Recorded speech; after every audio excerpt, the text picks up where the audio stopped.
Damon, are you looking for me? Hi, Bill, you there? I am. All right, I like that. Do you have a quorum? Sir, want to open the meeting? Wait a minute. Who do you have there, please? Want to do a roll call? Yeah, we can. We got Tim, Peter, Yep. Mike, and Damon. I'll open the meeting, then we'll do a roll call. Yep. Well, I'm going to read off the remote meeting protocols first, please. Okay, Mr. Chairman.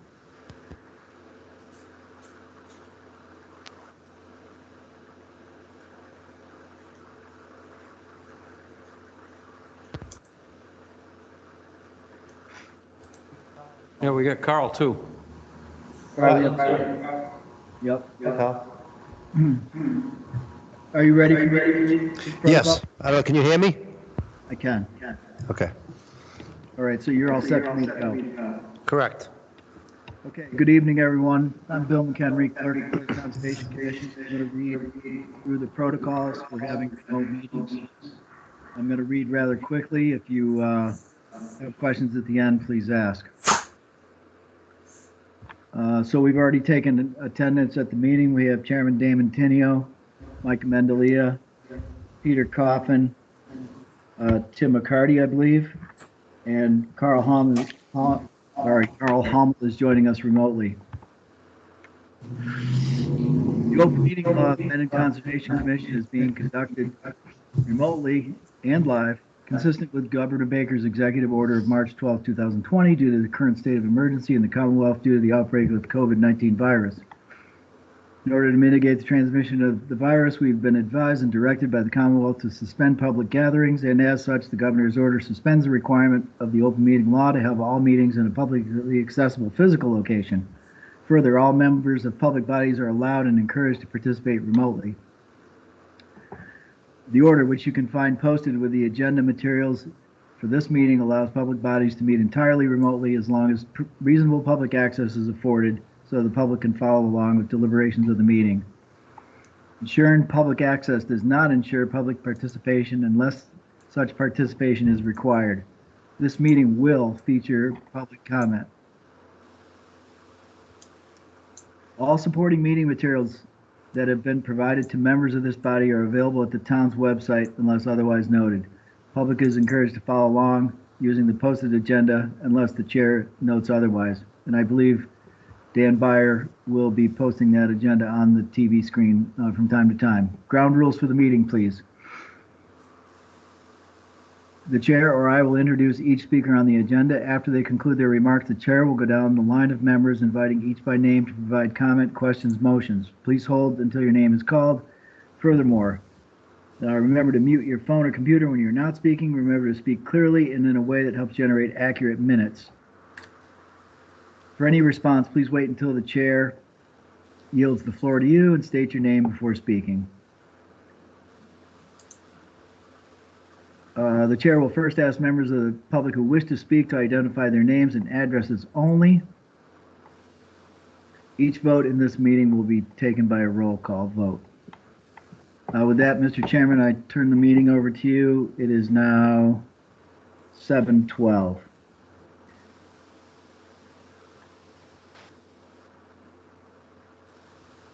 We have a public hearing at 7:15.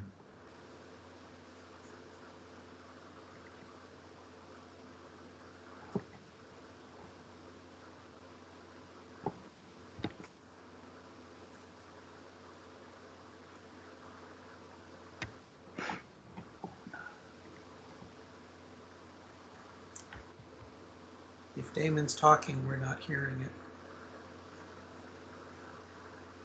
Huh. Thank you.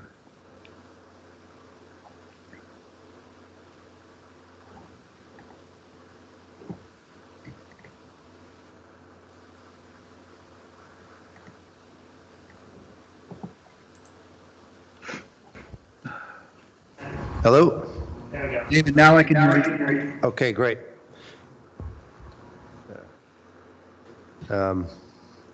So consider adopting the provision Whoops, mic just cut out. The signatures on Mass DEP forms, are they recorded at the Mass Registry of Deeds? I'll make a motion that we adopt the provision 100G Section 9 to allow digital signatures on Mass DEP forms to be recorded at the Mass Registry of Deeds. Second. Motion, Mike, second. Just in case he's not hearing this, I'll just write it down quick so I can give it to him later. It should be I good now. can't hear you now. Bill, did you get that? I did that time, thank you. Peter motioned it, Mike seconded it? Yep. That's okay, so that's for the digital signatures. So we're at 7:15 now. Can I have a roll call vote on that, please? If you want to start it, we'll just do that with the whole meeting. Aye, Tim. Peter, aye. Mike Mandelia, aye. Carl Damon. Hummel. Carl Hummel, aye. Damon, aye. Thank you. All right, so 7:15, we have a public hearing to consider a notice of intent for 1 Taft Ave, DEP number not yet assigned.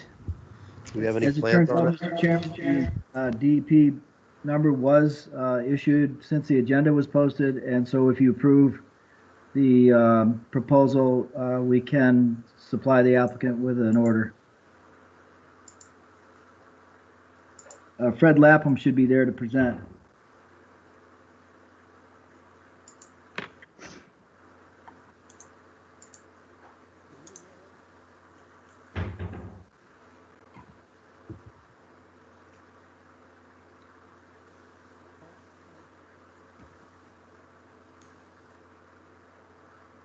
DP number?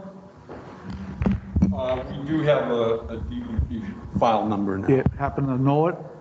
So I can write it I have it down? over there in my briefcase if you'd like it. Yeah, I'd like to write it down. The number is 218-0801. Thanks, Bill. Go ahead, Fred. 2180. Okay, 218-0801.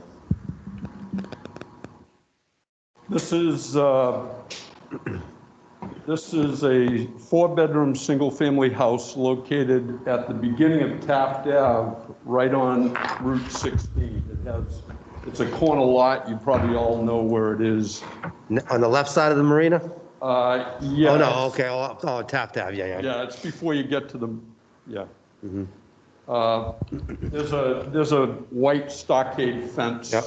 right along Route 16.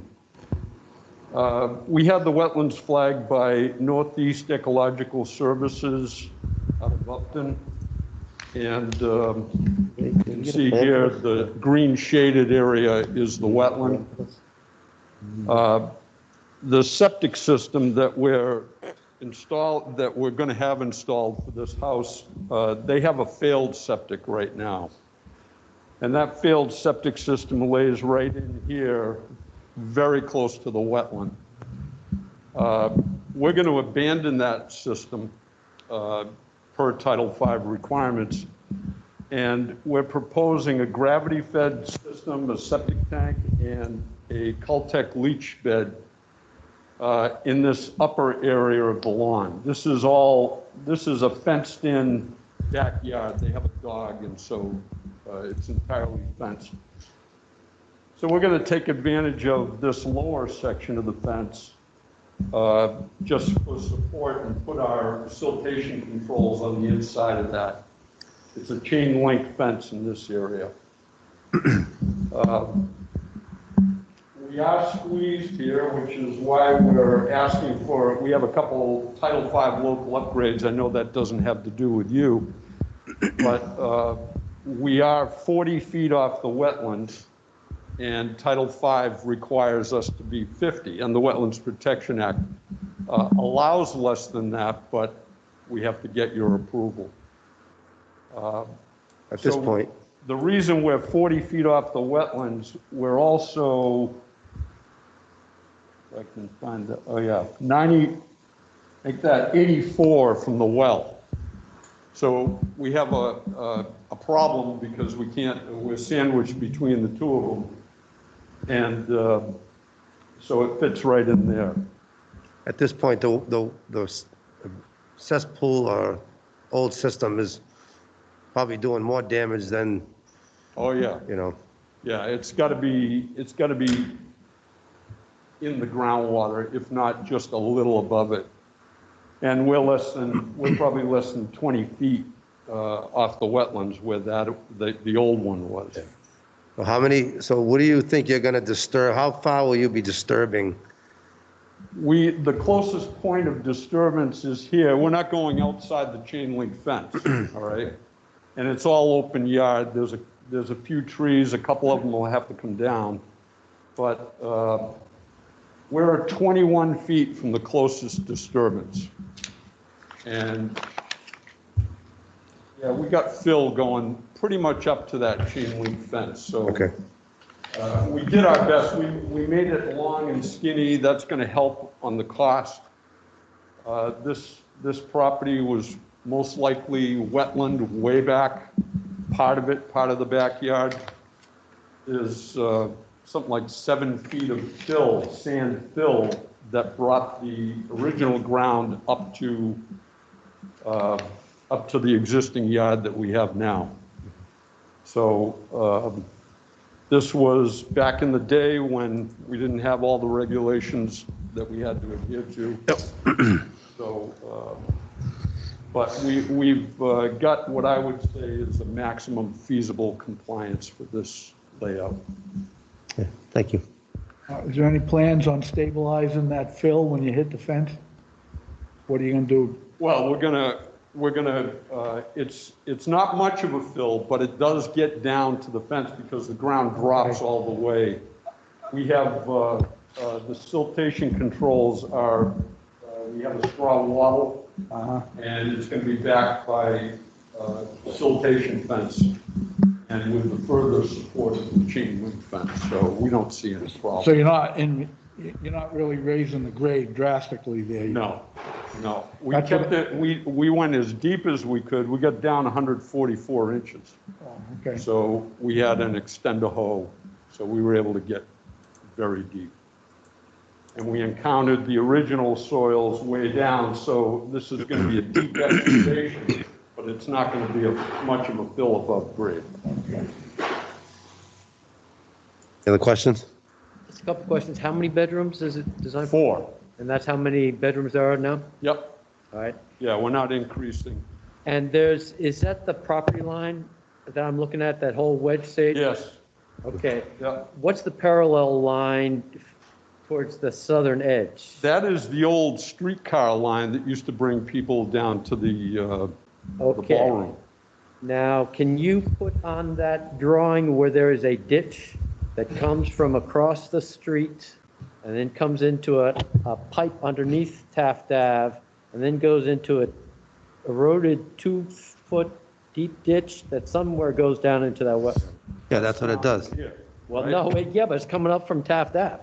It's coming from across the other side of Taft Ave. Right. That new Okay, yeah. house. Yeah, it's been coming that way since I was So born. can you put on that where you think the ditch is? It's approximate, that, there's a riprap swale in that area, right? Yeah, That's what I'm calling the ditch, yeah. Yeah, and that comes, it's right around in this area. Right, and then there's a culvert under the road, and then it comes onto this property. Yeah, and And then that's. it goes into an unimproved ditch.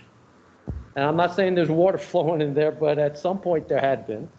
What Well, created that, so my concern is where that is. And it's probably away from this, but if it's like right yeah. up in the corner, I'm a little more in there. Yeah, we're you're not doing it. anywhere. no, you're not going to be anywhere near that. You can see where here has gone down here and fit.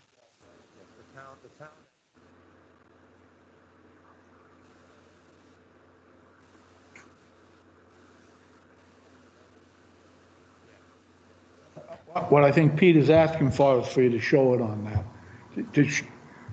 I Add think it. it's roughly in here.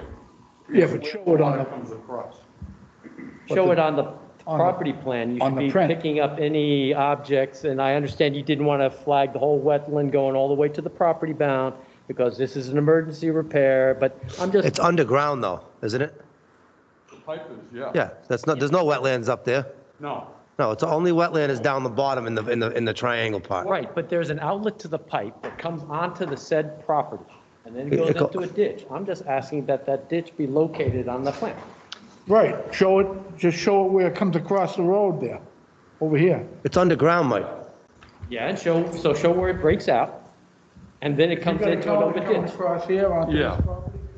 Peter's asking to show it here. There, Oh, you and mean show it Show it on on the trench. So that when you look at the print, you go, oh, look at that, there's a culvert under the road there. Okay. Correct? exactly, Mike, thank you very much. The culvert runs underground too, doesn't it? It breaks out into the open, culvert there's an goes open ditch. underground, and Is it that over is about 140 feet away from our septic. I understand, I Right. understand.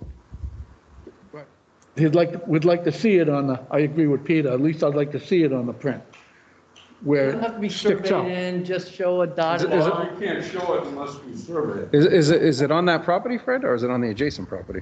No, it's on this property, but it's totally disconnected with what we're doing. Oh, I realize you're not disturbing anything outside the fence anyway. Right. He's just We do saying, have a situation here, and I'm hoping we can work with you folks to, this person has a closing scheduled for the 30th, and their buyer's backup plan for where to live has just fallen through, so everybody's in a panic. So I'm hoping that if I do have to revise the plan, if that could be a condition of approval. Well, how about rather this? than- I'll go down and tape off what I think it is and then add that as a note just to document it. And I'm Right, not that- asking for a survey. Yeah, we're not looking to hold you up, No. but you can resubmit the plan Oh, yeah. with it on there. Yeah, we're not gonna hold it up tonight. We'll put it in the notes. Yeah, but he can get us a plan that shows it after. Thank you, Mike. Yeah. Okay, so is there any other questions? Yes, I have a question. When the old septic is abandoned, is there going to be any remediation or digging there to clean it up? No, when you're talking about a leach field, that is not a chambered system, but it's pipe and stone. That's the kind of system we have here. So typically, Title V requires that it be abandoned, simply cut off so that it doesn't receive any further effluent. The existing septic tank is right close to where the new system's going in. That will be abandoned and removed from the site so that the new septic tank can go in. So that leach system's just going to stay there. It's part of the landscape now, and there's no need to remove it. Thank you. There's no requirement. Yeah, I'm fine with that. Make Anybody a else? motion to accept the The proposed plans as presented as presented with an updated within it. print showing the culvert. I'll Yes. second that. All in favor? aye. Roll Aye. call. Who made the motion, please?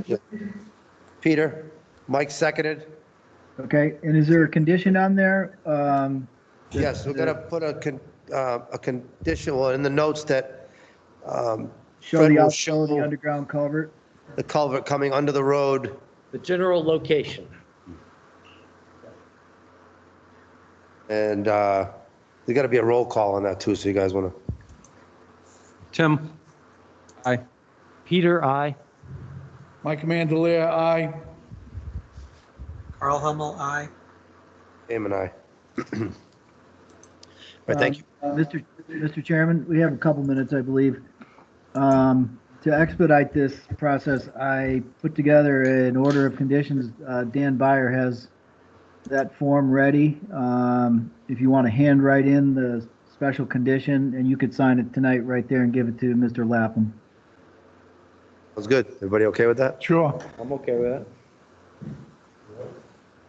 Did you get the green cards, or did you turn them in? You got the,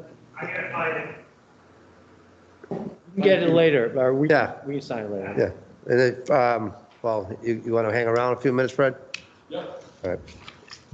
I'm showing that you got 2 minutes right now before you have to open the next public hearing. Yeah, we're just waiting for Dan to locate it. Thank you. Right. Thank you for doing that, gentlemen.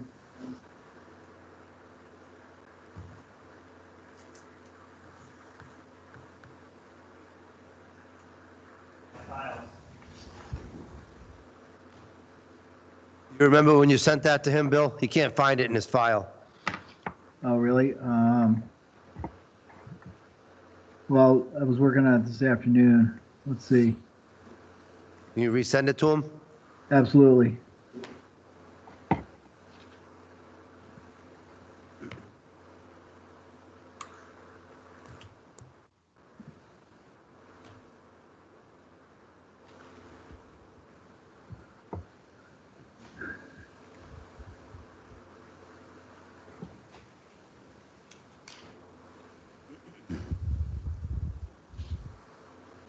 Oh, could be, I beg your pardon, could be my mistake that I didn't send it. I will send it right over. Thank you.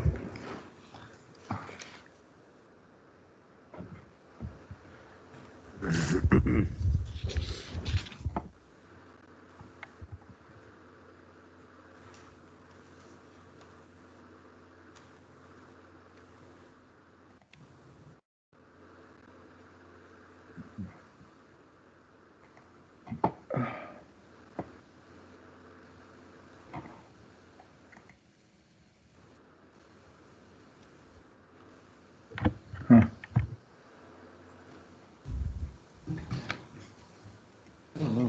It's gonna get a minute. Gee.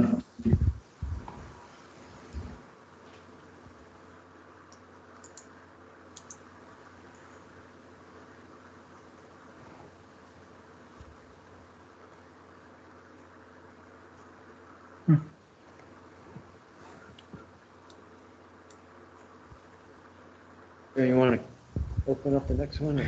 Yeah, it's time, huh? Yep.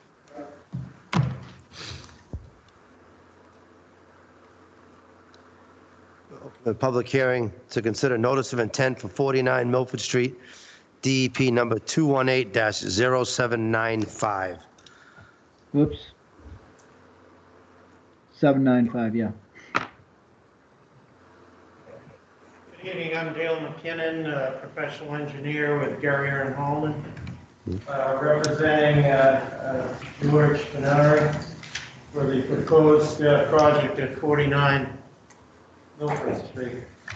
I just want to show you, this is the present what the site would look like in the future. I'm sorry. Basically, the gray is the proposed pavement for the site. The existing building, the orange is proposed landscaping, and the green is either grass areas or wooded areas. If we go to printout 11 by 17, and the first sheet, sheet 2, shows the existing site conditions. We colored the wetlands flagging as green, and 25-foot no disturb is red. I think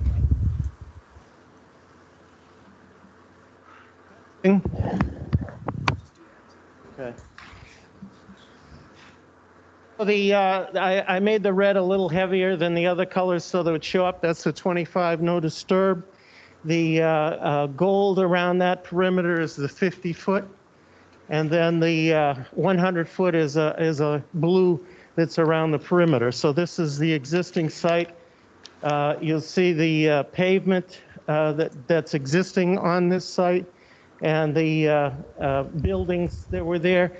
The greenhouse is no longer there, but the concrete slab is still there at that point. My next sheet will go to the proposed site plan.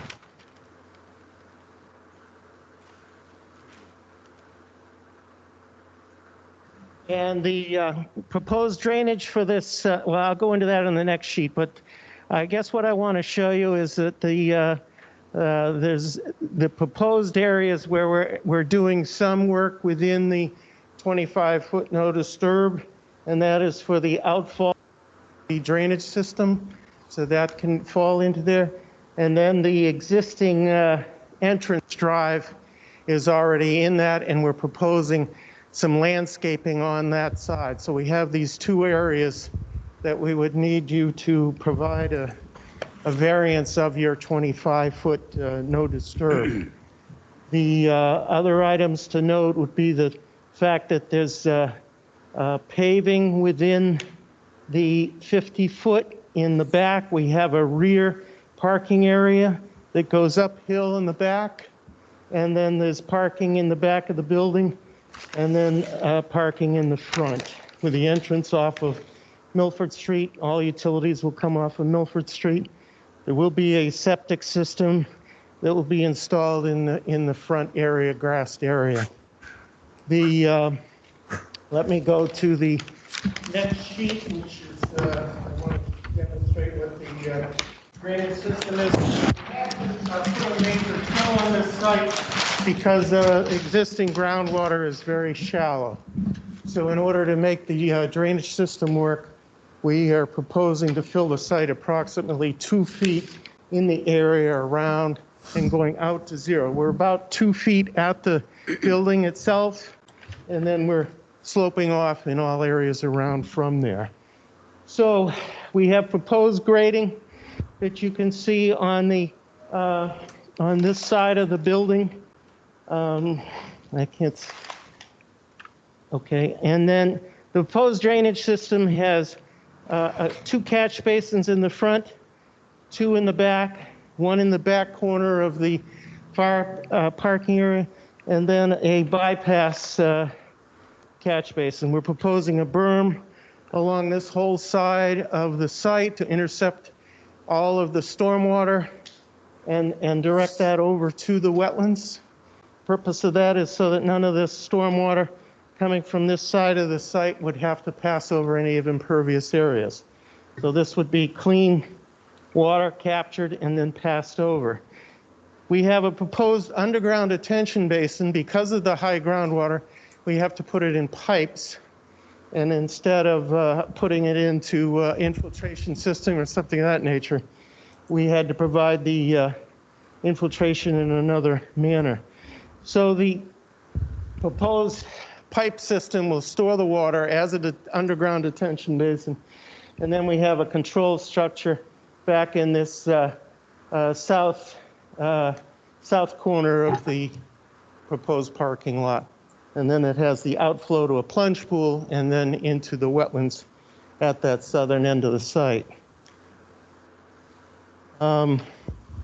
That's it in terms of presentation. Let me just go back to the wetlands here. Back in 2008, this project was originally before the Conservation Commission, I believe, and there was an enforcement order provided because of the wetlands that needed to be replicated in this area. So what we've shown here are the flag points of what that was replicated. Now that was finally replicated, I believe, in 2012 and signed off at that time. Yep. So the 25-foot is off of that replicated wetlands area. Okay. And I would open it up to the commission. Is there any questions, then? Yeah, give me a couple minutes. I have Okay. some questions. Okay, go ahead. So the easterly corner there, where the septic system is out front, Right here, yeah. so I see some stone there. I know there's a pipe coming from off-site in the front corner. Yeah, right Right in here. the other corner of the property. I'm sorry, yes, right I'm sorry, yes. There is an existing crushed stone that comes in there, and that intercepts the water coming in from the north to the south direction. So that intercepts it here, and then that pipes it out and connects it to the wetland. So isn't there a wetland in that front corner too? No, there's no wetland here. This is just a, Wasn't there a wetland It's a there? spring, because it breaks out, right? Right. So. Comes out of the hill. It moves so quick, it doesn't sit long enough for the wetland to grow, but it would have fed that. And didn't we did a detailed study, we tried to, was it I connected? thought it did connect. Not by the flags, and my Okay. memory doesn't. No. I'd be more concerned the other side, because there's wetlands. What, the outflow there? No, the driveway, down on, right there. Well, where But he's at going Route too 16. close? Where he's going, yeah. How close are you come to the wetland? Well, it's right there. The existing driveway is only like 10 feet off the wetlands. Isn't this the existing, it looks to me like your existing is off a good bit, and that you're doing grading right to it. We are proposing to grade that to in that area, yes. Yes. And why are you grading to that area? Because you have to raise it up? Yeah, they believe that the access road is too steep, so they asked us to flatten it out. They believe it's too steep, so what's code? During the review by the planning board, one Yeah, of the because this- concerns was the that the slope. driveway entrance was too steep, so they asked us to make that slope less in that area. And pushed it right to the edge of the wetlands? Well, they didn't, that is. They didn't ask that, that's not their concern, I understand. You're Right. trying to balance And the... right. And so what I did was graded it off at a 2-to-1 slope in that area. A 2-to-1 slope, Right. not a 3-to-1 slope. No, because there wasn't room. So 2-to-1 is standard practice for grading a commercial driveway? No, the driveway's not 2-to-1, the side slope is 2-to-1. Right, okay, that's standard practice, a 2-to-1 slope? There is no, yes. And so is that going to be grass?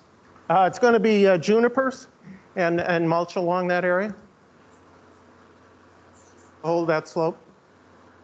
You have a planning plan, or? There is a landscaping plan in the full Just set go that to I the provided. sister- I'm seeing, maybe I need better eyes. I'm seeing Second trees. page.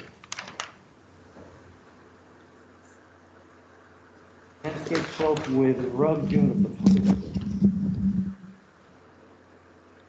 2-1 grade.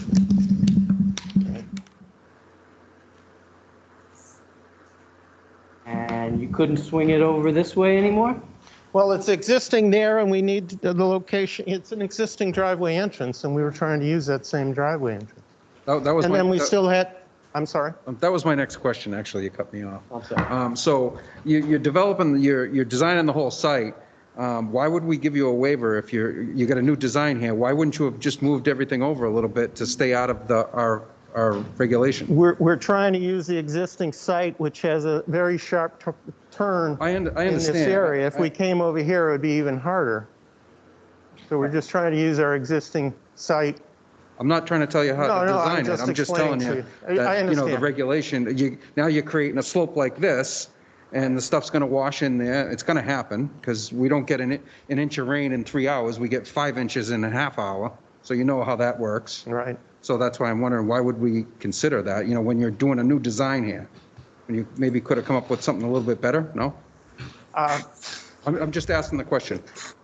But you can always improve any. Okay? I've got a question. In the back good? parking lot, Yeah. from what I can tell, the elevation of the back parking lot is 334? 334, and you've got a proposed 4-inch subdrain that's going to go to daylight, and it hits daylight at 328. That's 6 feet. According to the plan, it looks pretty close. How are you going to stabilize that? Well, it's Banking and slope. it's sloped, it stays at grade and then it drops off into the receiving area. So it's not 6 feet the whole way, but there is again a 3-to-1 slope for creating that water quality swale there, so that we can outlet the drainage pipe catch basin up there. All the catch basins are a 450i, a stormwater scepter. They Right, have the right. water quality control. Right, So right, but if you look at it, I believe that's a contour mark at 332 outside between the wetland and that paved area. You're gonna keep that It's out, You're gonna that, keep it level. that 332 is outside of the 25. The wetland is the green line. Right, Okay. right, it's right here. But like I say, you're daylighting at 328, right over there, and I don't have a scale, I can't scale off of this print. It's gonna be quite a harsh slope there. I wanna know how you're gonna stabilize it.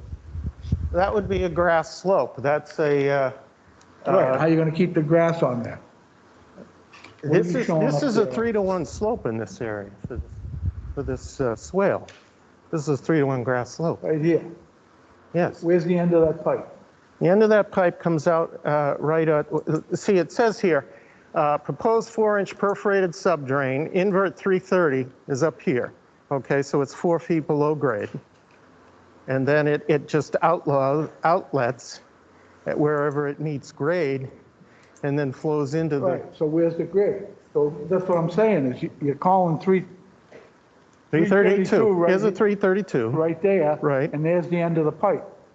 What's that distance from there to? No, that's actually a check dam right there and there. The pipe probably ends right about there, and wherever that pipe daylights, and then the slope going down after that is. It's daylighting, according to the print, you're saying it daylights at 328. No, What's it say right here? What's it say right there? where's that, sir? Subdrain, daylights at I'm sorry. 328. Proposed subdrain daylights at 328. That's correct. Right, That's so the- that means it that is sticks the- out of the that is ground at the- elevation that is the- 328. That is the bottom of the swale that's created. Right, so it's gonna stick out of the ground at 328. There's a swale there to receive that. It's not sticking out of the ground. There's a water quality swale.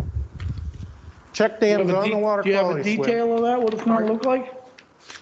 I don't have it here. Do you have a detail that shows? Is it on one of these? I'll check. Have to have either a flared outlet or out to a. Well, I don't know. or- It's only a I wanna see the 4-inch detail. pipe, sir, so you don't really need a flare in on Now, it. this plan was was looked at by Jeff Walsh, correct? From That's Graves correct. Engineering? Yes, sir. It's all approved by the planning board? Yes, Okay. Stormwater management, everything was looked at by Jeff? correct. 4-inch pipe coming out, it's going to get biffed by a mower, right? So it almost creates It's Planning it's board- coming out on the edge of the slope, which is at 328 at where the swale, where it daylights into the swale. I understand, that's going to be a grass slope, Yes. and so you mow it, right? Someone's going to mow it occasionally. And when you got a horizontal pipe coming out into a slope, Mow it, weed whack it, whatever they do with it. it's not a big. Well, Is that riprap around it, or? No, it's supposed to be grass. What's that, what's I'd like that? to That see the riprap detail. is a See the check picture dam. of it.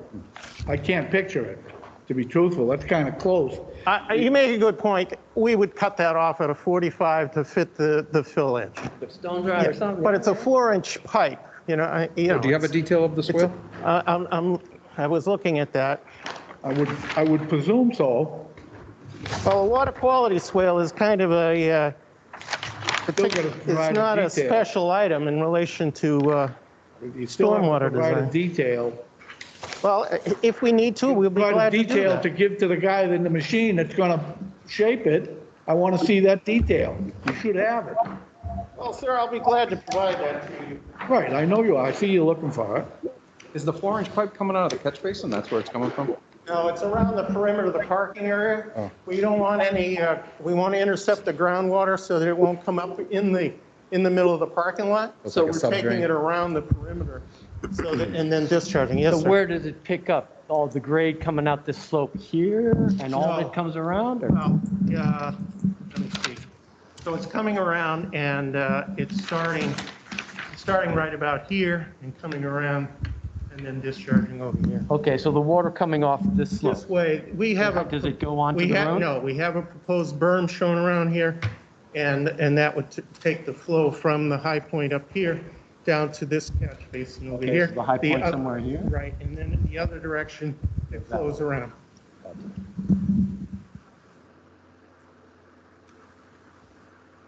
So is there a septic design? Not yet. Board of Health doesn't, you don't have nothing with the Board of Health yet? Pardon, no. I just have a general question, and I don't know if you can answer it. Just looking at it, and if you take away the wetlands, seems to me you're like at 50% impervious surface, and you're probably disturbing 80% of the site. You tell me if you have those numbers. I don't have those numbers particularly available, but they're within the tolerances they're allowed. What is our tolerance? We can pave the, Tim, do you know? Can we develop 90% of the commercial property? We can pave fence What, post to fence post? The coverage? No, it's not 90%. I'm sorry, this is Conservation Commission, correct? Right. Yep. Yes, so then my next question is, I guess you're handling all the, figured all the imperviousness, and you figured out how much water is going to be generated, and you've done all those calculations. And that's what was submitted to Great. Planning Board and for the Yeah, Jeff Graves went through all the Jeff stormwater to management. review, and he's provided the information that he agrees with our design. Calculation. We had to make some revisions based on his observations. We did that. And then he approved what we proposed. He didn't approve it, obviously. He Planning board. suggested that he had no issues. So just another question. So where you going to put the leach field? Yes. Are these proposed grades that you've put in here because of the groundwater or estimating? I'm just wondering. Those are the grades that will be used there, but it'll be a step down. Have you done the testing? Yes, the testing was done. Yeah, there's test holes there, Tim, you can just, well, there's two that I can see. I see that, yeah. I didn't know if it was old or new or what. Have you established modeling or groundwater yet, or no? I haven't looked at that part of it in a while. Yes, it was determined back, and then we know we have a high water table, but we've also determined that we can fit it in this area. But we haven't physically gone through the Board of Health. Tell me, what is this symbol? Looks like big stones in this corner, the south. Yeah, that's the existing, if we go back to, that's the same item that's on the existing condition. The existing condition plan has changed from where it was originally, but there was an equipment, an area for storage of different soil particles and things. And that was along the north side of the property line, not along it, but parallel to it. And then that particular area is an existing, what did I call it, a riprap drainage area. And so that's where that water is intercepted that we said breaks out of the hill on the side. Right, so I don't see, on the existing plan, I don't see any. No, I'm sorry, it didn't, I did not plot that out because I was only interested in the color of showing the wetlands, and I did not show that. It's Okay. on the original existing condition plan in the full set.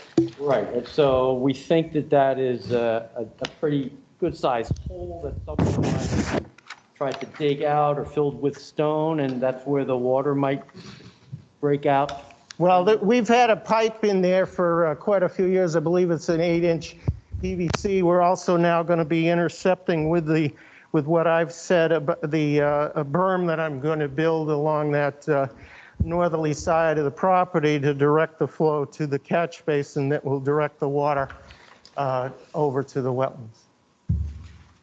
All right, so I'm looking at the existing conditions plan, and I'm seeing a yellow sign that has a D on it that runs right through that hole. Is that a pipe? Let me take a look at what you're talking about, sir. It's a drainage. The gold?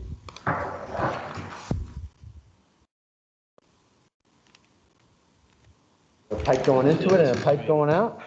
Here's the one pipe coming out. I don't believe this, I don't remember, Chris, do you remember if there's a pipe coming into that? From the landscaping guy's yard, is there a pipe that comes down to the, because water used to run over the ground, right? We bought that lot. Yep.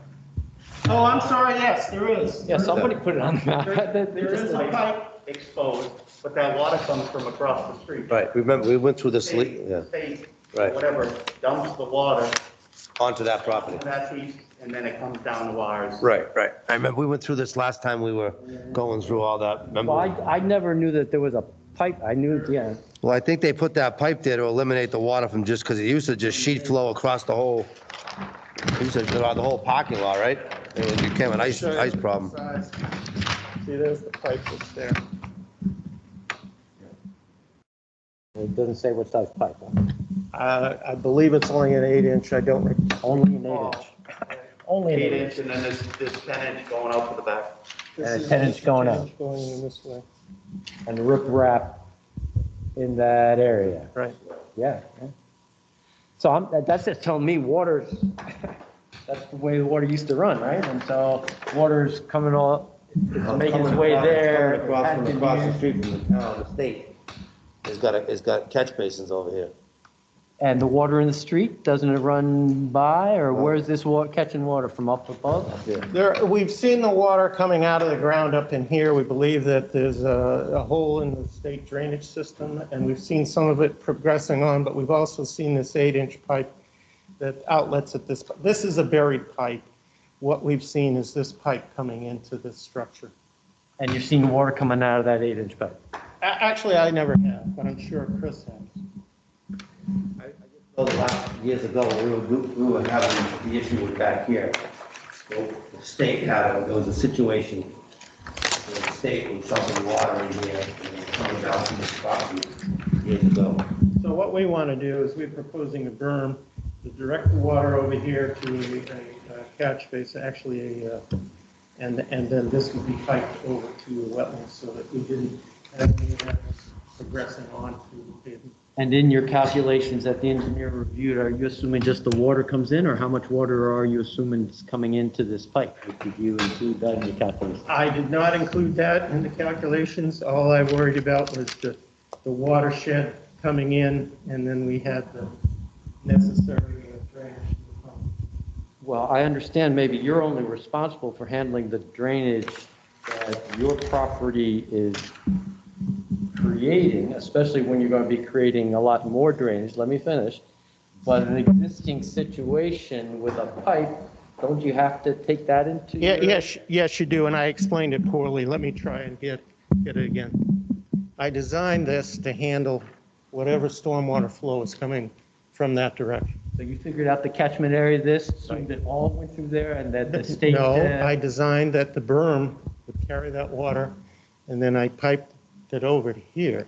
Now this. My question is, how did you calculate the volume of that water? Well, I wasn't worried about the volume of the water because I'm passing it through the wetlands. But I did. You're not worried about the volume of the water? Okay. I'm not worried because I'm not detaining it in a detention basin where I'd have to be concerned about the storage.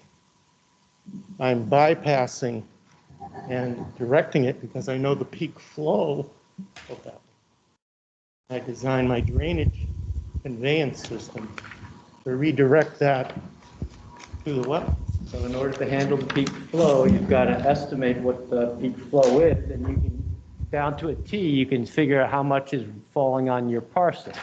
But I guess my question is, how much do you assume is coming in? And you're It's based on assumptions there. You determine the watershed going uphill from here. So that's my question, because I would hope that the state would take care of their own water, first of all, right? But we know they don't, because there's many places in Mendon that we have issues with them. Right, and Zooks, I understand they're upgrading as right. well, but they're responsible to do that Right. and or to fix an existing process. So does this keep going uphill, or is it down? It goes. There's a hill up here. So If you recall, here's Taylor Rental, Yep. and then this, and it keeps going uphill. The top of the hill's roughly about here. This is the whole hill. Right. We all know what Route 16 is. Right. And there's no other outfalls from the pipe, so it's either going in and then going into the wetland as it should, or you're suggesting it leaks out up here, and doesn't really get into their pipes and goes overland. No, I think they're pipe outlets to this lot without an easement, without anything. And it's coming out onto our land. I think there's a catch basin in front of our old homestead, and it crosses right here. this area, Correct. but then you can't find anything. And then where does it go? Yeah. Some of it comes out of the ground Yeah. because I think the pipe is broken. Probably. You know, And some of it apparently goes to this pipe here. And so what I'm saying with, this will continue to get whatever groundwater or water that's coming through here, and that will continue. That's been working for ages. I mean, this was started in 2008, I believe. So we know that that is a functioning system. But then I'm putting a berm to catch the stormwater, and then taking that stormwater and piping it around to the wetlands where it would flow off into the wetlands. So we don't have a limit on impervious area on lot coverage? That, Gray would have calculated that in his review, in his peer review. correct. I would like to see that, or I guess I can find it for myself, or I can get it for you. Well, I need to provide that detail to you, so I can if you can answer gladly me the question, how much impervious be glad to do that. does? You're going to get you How need a much does- detail for Mike to, you The water want to see quality that swale. detail for that water quality swale, right? On the edge of that park, Okay. rear parking. So we got two things we need. The detail for the water Right. quality swale. And Peter, you want to see I can get I can get the whole Gray's, The impervious area, one. I probably have it. The other would be disturbed area, but I don't know if that's going to be as easy to calculate, but just rough numbers. Well, yeah, the disturbed area is, as I told you about, in those two locations, and I can certainly give you that square The foot. disturbed area is. Oh, I'm sorry, yes, okay. I'm thinking of an area that we're requesting to disturb Right, within the no I disturb get you. area. I'm looking at, and then it's hard to tell at this scale, do you have the amount of wetland areas on the lot? The amount of the wetland area? Square feet of wetland areas is in green? No, I don't. Okay. That's something I can provide. Yeah, I'm just eyeballing, it's probably 5%, right? I don't know. I'm curious, that's all. Sure. Do these structures, the volume coming out of here, is any of that going to end up on the neighbor's property? The It water? all flows into the wetlands, which does flow into their property. The wetlands is on their property. I mean, is it going to be a more concentrated, Well, that's one of the reasons that we put a plunge pool on here. And how deep is that? I mean, that's 4 feet deep. And the purpose of it is to slow the water down. Right. And then we've got a level spreader that spreads it out so it's not a concentrated flow like at the end of the pipe. So that it would not be a impact to the wetlands downstream of this pool. Were you at the planning board meeting? Yes. Oh, you were? So the way the road hooks out in the back? Yes. They let you disturb right up to the line like that? With no, with taking the buffer right out? Yeah, we had to because of the wetlands to get around there to provide the area. So then this is what you're providing here? Right. Is that We're providing arborvitae or- arborvitae's on that edge there. What's that distance you think in between? Between where and where? Just like the smallest? That's probably 5 feet. That's a residence there, right? Yes, Yeah. it's all wooded between here and. Oh, it is? Yeah. Okay, Go ahead. thank you. Chris Gilmore, 23 Hastings Street. I did a lot of work back there in the early 90s. And there was definitely a stream from the Taylor rental, and it seems to have like disappeared. I'm wondering what happened to that stream. Between the buildings, running, It was behind the building, behind Taylor rental, and went down behind the greenhouse. yeah, so it started behind the greenhouse and it came, yeah, I think, And fed into that wetland way This is back there. the area which you talk about as being the stream, so showing you the wetlands on this side. right, yeah. And there was something way in the back there, I think years past, that was another thing we were looking Well, at. the original enforcement order, Peter, do you remember that, right? Yeah. So the enforcement order was basically We thought the hydrology connected from this front corner, this drain, we thought there was a wetland going across. Did you know what I'm talking about? Yeah. I thought there was a wetland there, but then we issued an enforcement order because they were in there working, and then they proved that it wasn't. And that was the result of the enforcement order, is that correct? Replication area. Yeah, then they replicated and we signed off in 2012. Okay, all right. Yeah, so that was, that, But it wasn't the other side. Hold on. It wasn't the other side. okay. Yeah, I did the original permitting for this back in 2008, because I was the only unmarried guy, G&H at the time.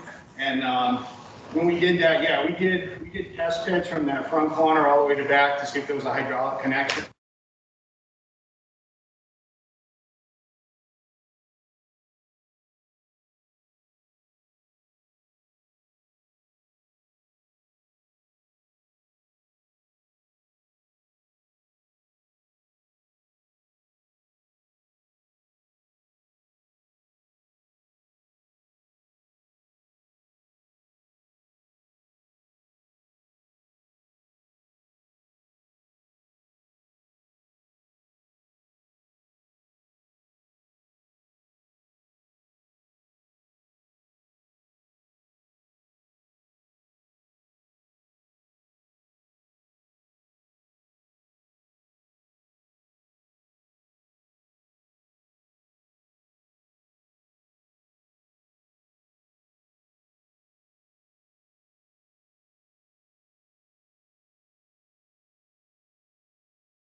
Anyone there?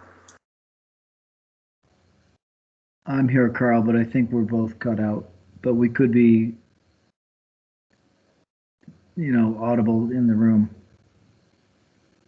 I just texted Dan. This is Michael Alio. I'm back on. I'm not sure if you can hear me. Okay, hi, Mike. You've lost the group also? Yeah, I had to go back to the website and log on again. Okay. I'm going to mute myself just in case they can hear us. Okay. I've texted the moderator.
Are any of you there? Can you hear me? This is Yes. Bill, and I we're reconnected. Bill, can you hear me? I can. Okay. I think I've got an audio patch if you want to keep going, and the internet dropped. It's up to you. I'm just gonna need, enough notes to, create minutes. Well, can you hear Damon right now? No. Hang on. And Mike and Carl, can you just shake your head whether you can hear anything from the room? Oh, I cannot, not from the room. I can hear No, you. not from the room, Dan. All right, I'm trying to get the audio to come through. Are you I just don't think talking, they can hear us either, Bill. yeah, are you talking just to me, Dan?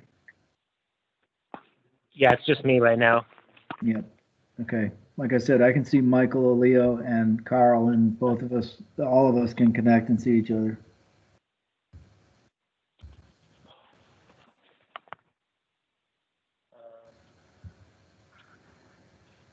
So let me reboot this while we wait. The meeting's proceeding, I assume. So Damon, if you say something, can you hear that, Bill? Nope. All right then. Sorry. Let me try this. That sounds live.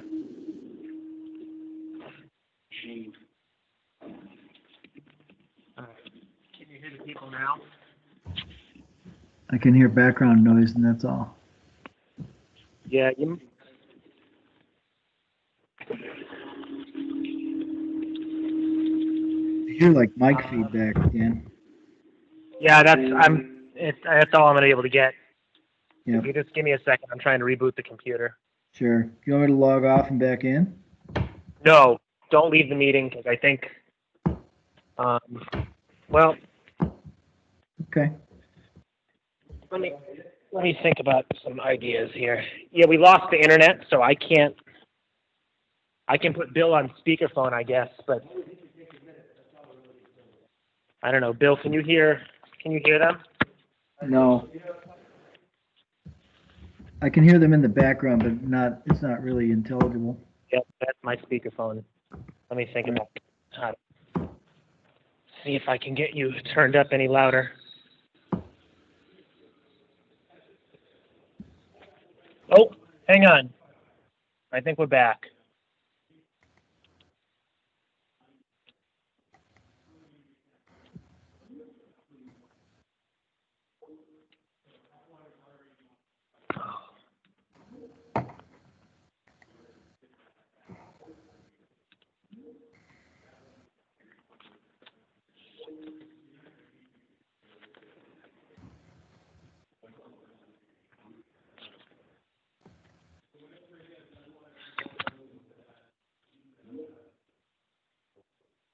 The street that runs that pipe across.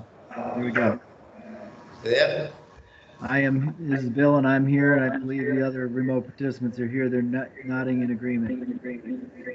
All right, good to hear. We got some echoes. All right. Anybody have any other questions? So we'll continue it till, Want to get does anybody want to do a site walk? I would like to.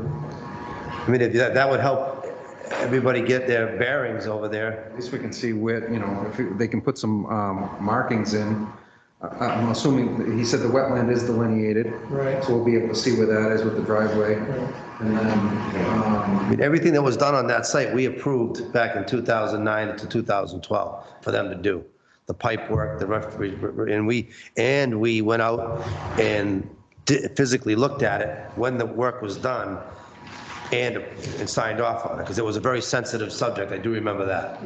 So, We just haven't seen it in relation to what Correct. we're proposing to build. right, so that's why if you feel that you want, Peter, I'm sure you would like to go up there and take a look. Well, I mean, I guess it's not like. Correct. Can you put some markings, some stakes in, like where the driveway goes around and maybe, I don't know, four corners where we could, so we can get a representation of where Yeah, everything is? I'll have something done. When, How soon can you have it done? that's the issue. Oh, we know. Yeah. So, when's your next meeting? 2 weeks. The second Thursday, Yeah. second and fourth Thursdays. Being scheduled in October. We have been meeting just once a month, but if we meet on the first, opportunity, it would be October 8th, but I was anticipating October 22nd. Well, so you haven't scheduled a meeting yet, right? Correct. So if we bumped it up to October 15th, would that give You could do that, sure. would that give you enough time to get some stuff out there? When would you go out? On a Saturday? It would be on probably a Saturday or a Sunday. Can we make sure that we use the Saturday before the 15th, that I could, So the 10th, or sidewalk? Right. so October 10th site walk. You guys want to give them a time? Do you probably would like to be there? Anytime. Okay. Mike? You want to be there? Mike, you working Saturdays? I'm not sure, but, As long as somebody goes. 9 o'clock, Yeah, I want to go early. Yeah, that? 8 o'clock. 8 o'clock? Sure. Okay. 8 o'clock, October 10th? That's fine. Okay, on site. Yeah. Got it.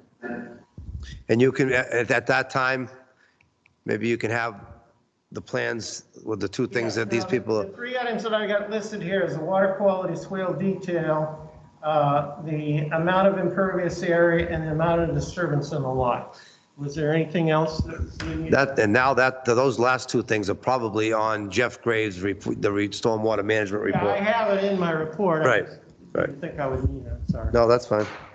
As far as monuments that you can, some staking, can you do the driveway coming down to that wetland? So we can see where, how close it actually is? Yes. With the grade? Sure. And then, Well, the driveway is matching the existing edge right there. so the gravel that's there now is the actual, gonna be the edge? Well, the thing is we have to raise it. I realize that, that's why I'm wondering, I just wanted to see it with the closest wetland flag, to see how close it is. Yes, we'll flag Okay, that. okay, Yes, I all right. understand. And then maybe the parking lot, the driveway back, just maybe one stake in the middle near the neighbor's lot line there, the closest, the pinch point there? Sure. So we can see where the actual parking lot's headed and everything, something like that, unless somebody wants something else for, No, it'd be good to have, stake it out so we can, this is a high spot here. that's what I'm trying to get an idea where it Get is. up 'cause- there, we can look down and go, look at the whole, everything and see the four corners of the parking lot. I'll put the location of where the water flows. So, Okay, Sure. okay. And we have a question. Everybody else all set? Go ahead. Just say your name. Oh, sorry, Grace Gilmore, 23 Hastings Street. If it were me, I would want to see where the old septic system, I'm understanding that there's no design yet. Is that correct? Yes. Filled up by Route 16. Right, but it's close to the driveway and it's close to the. It's actually shown on the full set of plans on sheet 6, I believe, the proposed utility for the site. Is it sheet, actually it's on sheet 4. So grading and utilities plan and the septic system is shown on that particular. Is the septic system in the works, or what's going on with that? Yes. For the approval? We have to, I have to get someone to design it. Oh, so it's not designed? We talked about it, we know what we're going to do. We just And what's that, a stone wall going in and, yeah? Are we taking that? Yeah. How high? It's really close to that, It's about 4 feet and it'll have an impervious barrier. It's about 4 foot high? And Impervious area is For the septic. So it's just a pump, it's gonna be a pump probably, right? Yes. Pumping station in the back corner of the proposed building. All right, so October 15th is the next meeting. We'll put it at, Bill, you there, right? Yes. 7:15, October 15th. Continue, somebody want to make a motion for that? I'll second. All right. Roll call. Mike made the motion, Peter seconded, and then we'll roll call. Yep. Go ahead, Tim. I'll get these items out to, the three items that you've asked for, Yeah. long before, Yeah, if you get them emailed to the board, long before the 10th. and I So can get them out, we can get them to everybody. now who do I email those to Bill? Yeah, you made it to Bill, and Bill will get it, I'll get it Very to good. us. Thank you. Can we get a roll call on that, please? Tim, aye. Peter, aye. Mike Mandelare, aye. Damon, aye. All right, so we're all good for, any other things that you would think of that you want them to address? I do have a question. Are there any abutters here that are directly abut this? Carl Hummel, aye. I can- Van Slyck, 32 Crestview Drive. Any, You have any questions? you have any questions or concern? In relation to conservation, I'm not really sure. I know I have a drainage easement on my property. I'm not sure if it goes down. That's for probably what the roadway. There's probably what, a detention pond somewhere in the back of your property or in the, No, it goes underneath Crestview and I don't know where it goes from there. yeah. And I'm sorry, your name is? Cindy Van Slyck. It's actually, You just touch it at the tip, yeah, okay. it's shown right here on page 2. Oh, I see, yeah. Well, that's, you're higher than them, so Right. if anything, the water's gonna be going away from you. Well, and I'm hoping it doesn't like drain because of. They're not doing really any work in the wetland, they're just, putting some pipes to the wetland. So that's your concern, that it doesn't back up onto your property, obviously, right?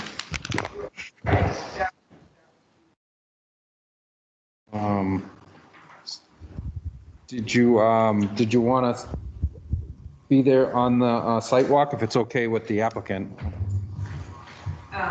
You're welcome to go. The applicant doesn't have a problem with it. We're going to be out there on a Saturday, early on a Saturday. You're welcome to show up. Yeah. Just to give you a, what we're doing, we're up at elevation 340, and we're down here at 330. So there's a 10-foot difference in height from where they're gonna be working to where your yard is, basically, so if something ever happened, it would have to be drastic. But like I said, if you would like to come to the site walk, 8 o'clock on the, what was that date? Sorry. On the 10th, you're more than welcome to come by and show us where we can look at the, You can take a look at how your land slopes and how the rest of it. Yeah. don't have to, but you're more than welcome to. We'll be The out other there. question I would just have is, because it made it sound like there's wetlands between two properties. So does that mean that what you do on one property can't negatively affect what happens on another property? Is that true or not? Well, It's true anyways, yes. you're not allowed to dump water on someone else's property. And if it's through to them directing it that way or any other way. You can add more water, it's just that it's supposed to be the same existing Yeah, rate, it right? can't, That's it right. can't be, yeah. But It can't increase. They are gonna generate more water, but they're slowing down the flow. So there's gonna be so much more water that the wetland is gonna increase. That's really the question, how much impervious area, right? That's going to that. Now, is that lot that used to be Taylor Rental, is that there, that's vacant now, is that true? That's correct. Okay. Do we have any idea what is going, I think previous meetings, is that? They're proposing a pot, Yeah, marijuana facility. But we haven't seen much on that lately, though. I don't know, I don't know if they couldn't get the licensing or something. But they got approval to improve the parking area behind, right? Because they were encroaching a little on the. And those. Was that just, he emailed me about scheduling that community outreach meeting. That's the only thing I know about. Whatever that means in their state. He was in and out of planning board a couple of times, and then they've kind of, I haven't seen anything much on it lately. But, yeah, no, anything else? I'm sorry. Okay, so let's continue to October 15th, and we'll see you on the 10th at 8 o'clock. So, the 10th at 8 o'clock. Thank you very much. Thank you. thank you. Thank you. Oh, poor Fred, where'd he go? Mr. Chairman, Dan is going to provide you the form to sign tonight, and he's going to meet up with Mr. Lapham to hand deliver that. Was there something else that wasn't signed to Dan? We have finally caught up on that, thank you. Oh, you're all set, okay, thank you. Thank you. Mr. Nenart should be with you to explain activity at Hartford Avenue West. If you want to take up that item. Yeah, no, he's here now, yep, thank you, Bill.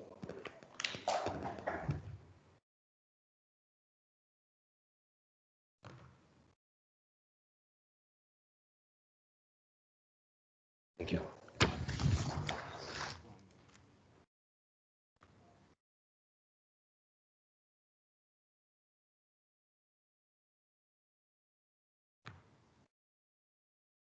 It's the green cards for 49. Thank you.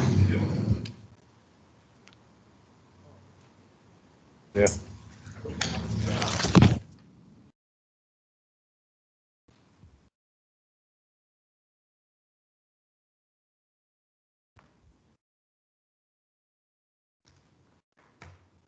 Thanks. Do it back then. Back then, there would have been 100 people there. Remember in 2008, we had the permit in this, it was like 75 to 100 people here for every single meeting. Anything to do with the strip club, you know? Oh, yeah. I used to get called names. Thank you, everybody. Thank you. Thank you. I was the chairman of the Board of Selectmen both times. Oh, that was brutal.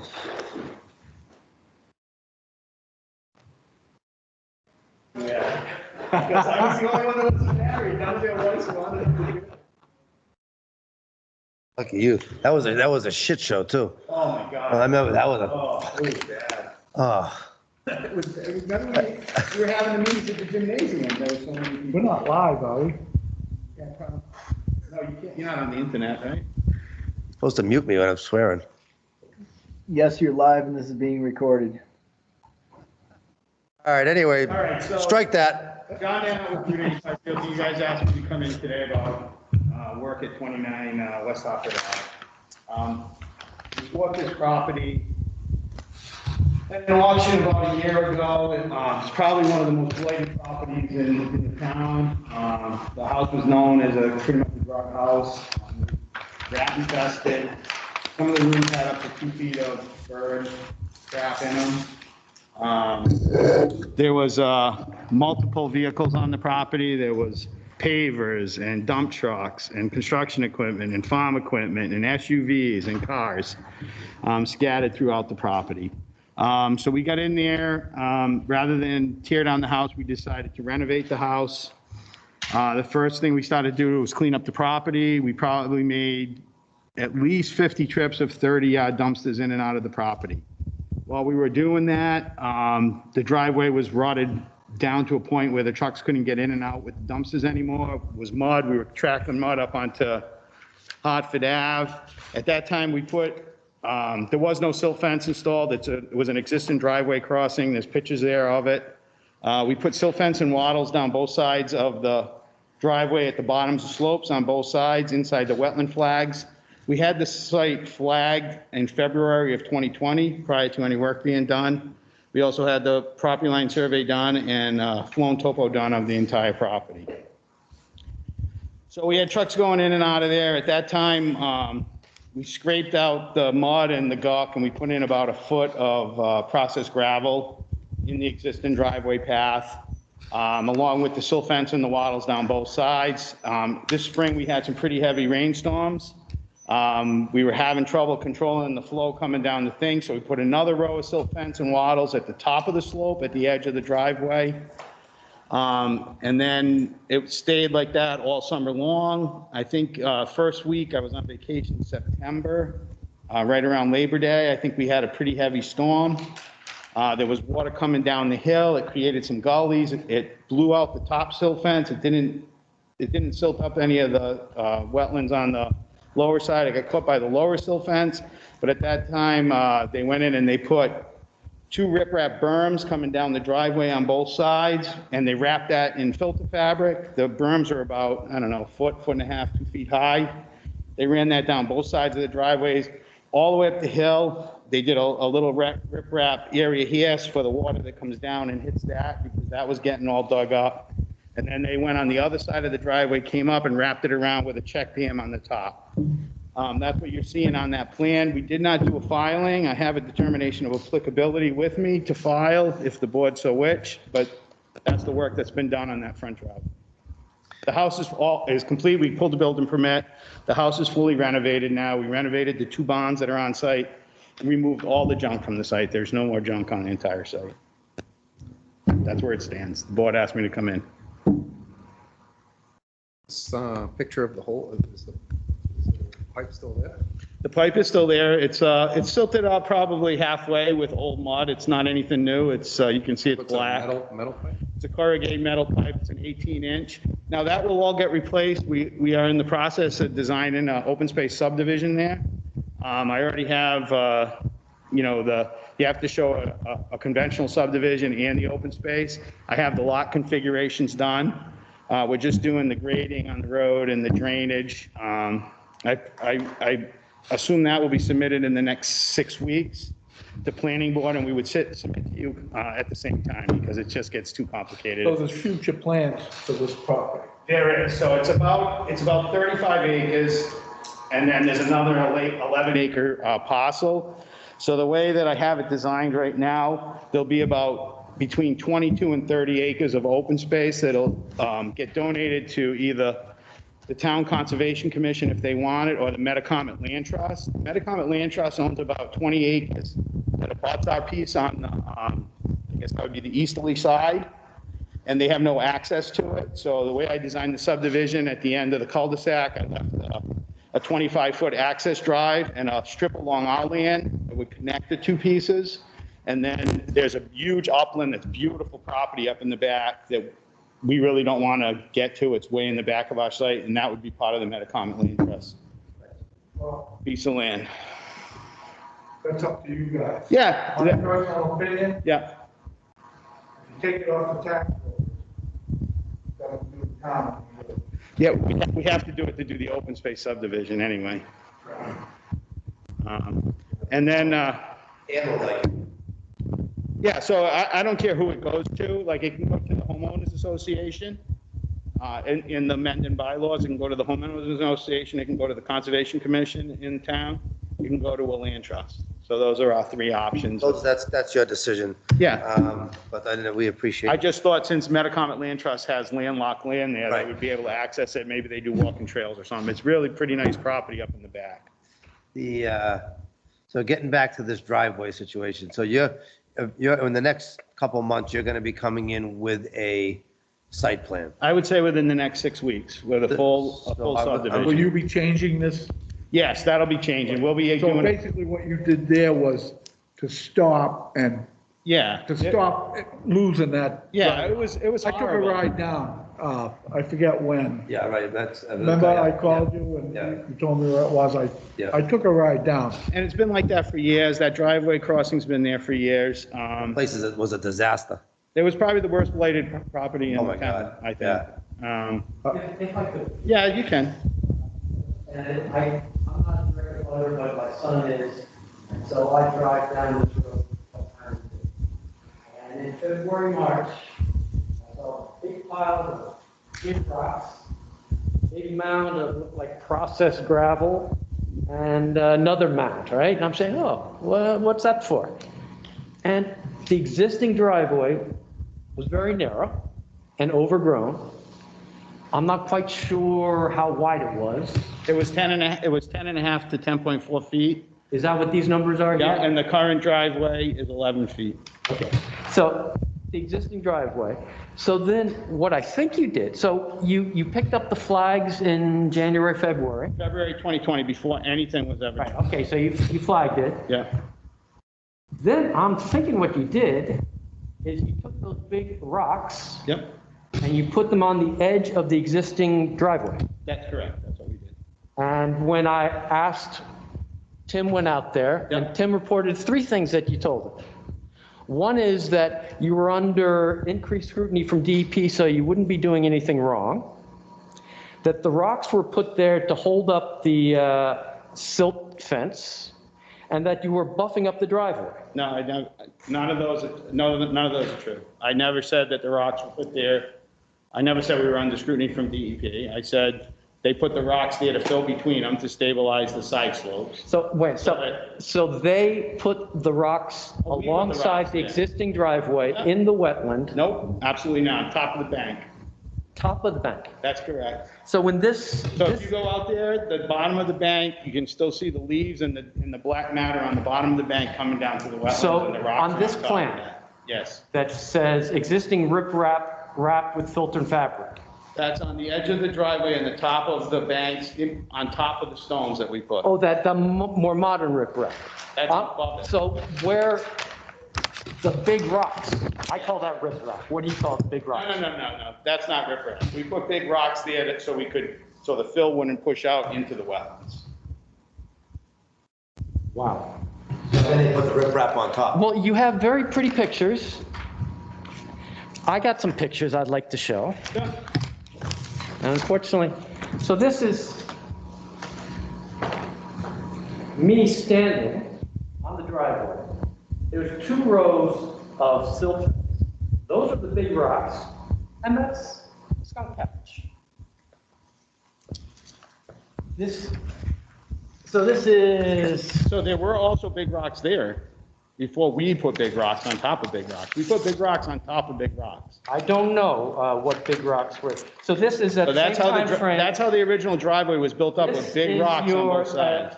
Processed gravel, having eroded through underneath the silt fence, filling up all the cracks in the big rocks because. So that's prior to the riprap being added. That's why we added the riprap. Then there is your blue flagging. Yeah. There is your big rocks. Yeah. Alongside the existing driveway. And I don't know where what it is. I'm assuming those big rocks. I can tell you, Peter. And then that is, let me finish. Let me describe this one last picture. That is the silt having buried a big old skunk cabbage. Peter, so what was happening before we went in and put silt fence up? Everything coming down that hill was flowing directly into the wetlands. Everything coming down what hill? The hill going up to the house. There was a driveway going up to that house. Coming down from the house and coming down from the road. Comes down a country gravel road. And it's, of course, and it picks up silt and goes into the wetlands. And that thing dropped down, and there would have been puddles in the bottom. I grant you, puddles at the low spot of the driveway. And you probably raised that driveway. And into the wet. All I'm saying is the bottom of the slope is the edge of the wetlands. The bottom of the slope is still existing, just how it was before we put the big rocks and the gravel between. Well, I don't know. But all we tried to do was. You did work in the wetlands. You Peter. got silt. You used the silt fences. I have pictures of them billowing out. So that's why we added. The purpose of the silt fence All right. is not All right. exactly. All right, listen, we're not going to have a yelling No, match so here. that's why we put another row of filter fabric and riprap on the top of the slope. To help stop that. We were afraid that was going to blow and get into the wetlands, so we put a berm of riprap and wrapped it in filter fabric to stop the wets. I'm worried about the big rocks and the voids between the big rocks that you filled with good process stuff, and after 6 months, it settled very nicely and made a very good base, but you've in essence widened that road probably 2.5 feet on either side. No, we did not. Well, how would I know? Because you didn't submit a plan showing previous Because conditions. the bottom of the bank is there. If you go out and look at it, you can see where the stones are in the bottom of the bank coming down to the wetlands, and we had it flagged prior to doing any work. Well, I see the. Goddard went out and I see- Goddard went out and inspected it today and I took see these the pictures silt, and I today see the, and said he sees no encroachment into the wetlands. because he sees this existing, he sees no erosion, so what happened to? They flagged it what happened before to all any that work. silt That's around, what happened to all that silt? We have a silt fence on the bottom of What it. happened to all that silt? It's still sitting there. You're telling me he didn't? That was see- there prior to us even getting on the site and putting silt fence there. No, that happened, this picture was August 9th. I Okay. went out there May. So when was There that, hadn't how been- long was that silt there? Do you know? It happened after May, because I went and took pictures, I only have it on my phone camera.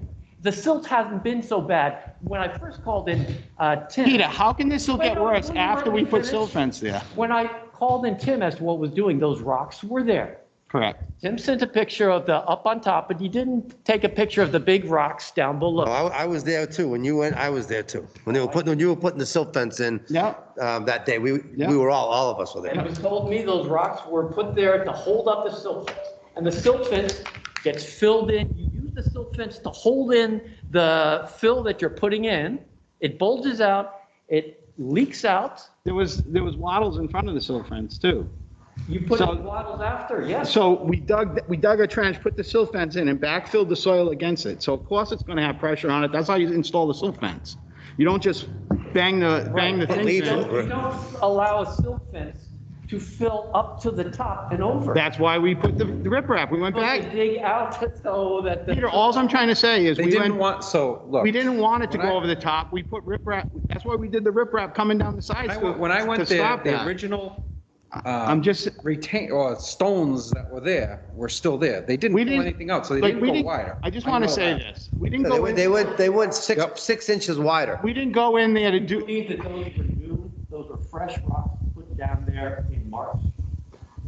I don't know when they were put down. yes. Look at the. Peter, No, I'm not no, saying we these are- didn't. I'm saying, yes, some of them are, but there's a whole row of old ones underneath that. Underneath these are old So rocks. you can see there's brown ones and there's Oh, they gray didn't ones. dig it The out, gray Peter. ones are old Right. rocks I and we saw put it, them on so- top of those. I don't and then we know, filled in you know, between. when But this was I'm taken. suggesting the slope, the toe of the slope is back here, and so they put 3-foot rocks on the edge of that, and I'm not sure where he's insisting that the wetland line is here. Well, I'm seeing, skunk cabbage right there. I'm seeing the road higher than the top of the silt fence. Oh, we know that the road is higher, right? Well, he took rocks and piled them on the other rocks. So how is the proposed finish of that edge supposed to be? So To stop erosion? we don't know. So that's going to be up to you guys. We're going to come in with a plan to fill on both sides with a new culvert. So we'll either have to do walls or we'll have to do some kind of slopes down to the wetland, making a minimal amount of wetland impact as we can on that All right, crossing. so there's not going to be any work done on this driveway until you come in. Not unless we have problems with rain and erosion. So that's all so. So what you did here pretty Nothing much else would should have been correct. done until we saw that the silt fence was having problems. Has there been any erosion? There was erosion until we put the riprap, yes. It was getting caught by the silt fence. If some got through, that's when we put the riprap in. That's what management is all about on erosion control. If something blows out, you gotta fix it. It's not, we didn't go in there to do a new driveway. We were running the dumpsters in and out of there. The trucks couldn't get in and out. So we scrape out the mud, we put in the rocks on the side, silt fence and things, and we put in some good, Plus made it so that it wasn't such a bad steep incline either. yeah. I went and looked at it. In my opinion, there shouldn't be any problems with that. What's there now will protect The silt. the silt from going in. I think that's a terrific job they did. There's other issues. What Peter is saying is maybe they encroached in the wetland or Right. whatnot. Right. I think when you start, you're gonna design a whole new entrance Yes. to this. Then I think about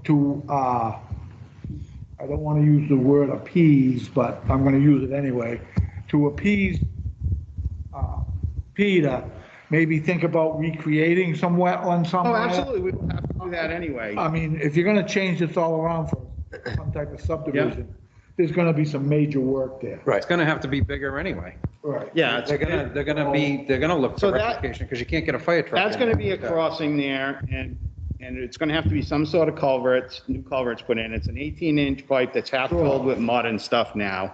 The water comes off Hartford Ave at the far end of the upper wetland, fills up that lower wetland, and that's the only outlet, only culvert is an 18-inch pipe going underneath it. So again, it's only a suggestion, something for you to think about. Since it's going to get a major change, this is going to be a complete filing, and there'll be other filings within the filing. I would suggest that maybe, again, I don't really want to use the word appease, but it's the only one that to soften the effect, maybe think about if you're going to take so much wetland. Oh, yeah, we'll have to replicate.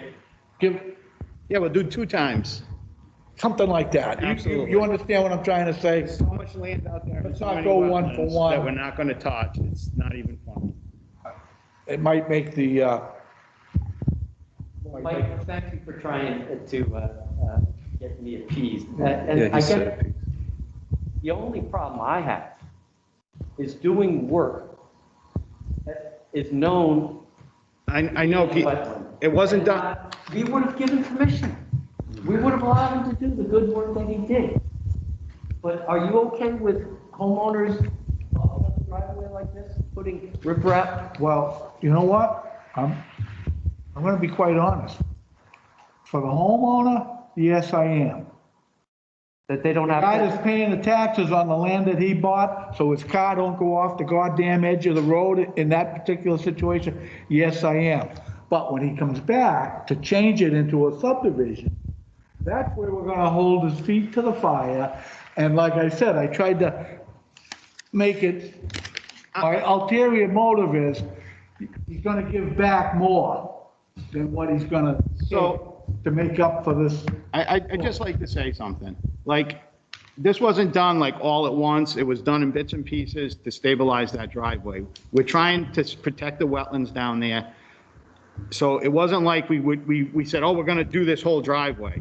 Trucks started getting stuck. We scraped out the mud, we put in the thing, we put in the rocks. So if we got trucks coming in and out of there, we can't wait a month to come to a meeting and say, oh, we're gonna scrape out the mud. So we should have did this sooner, yes. I don't want to get shut down with, just for your information, we just settled 4549 Uxbridge Road today at 10 o'clock, a year and a half after. So yeah, you can say, oh, that's great, but not, you had a site up there that's been open for a year and a half where we were going to do all new drainage up to best management practices, stop any silt coming off of the site to go in the pond. And we've been held up. It's just been a wide open site for a year and a half now. We haven't been able to do something. We finally settled with DEP today at 11 o'clock this morning. So a year and a half of an open site where it would have been all done, new drainage put in, all silt, you know, all the silt taken care of. Without any plans or notice of intent? No, I was coming in to file that. I just got through planning board and they just approved it. And our next thing was coming to conservation. You asked to walk the site. I took you up and showed you everything. And then you turned us into DEP. Yeah, because you diverted the stream channel, didn't you?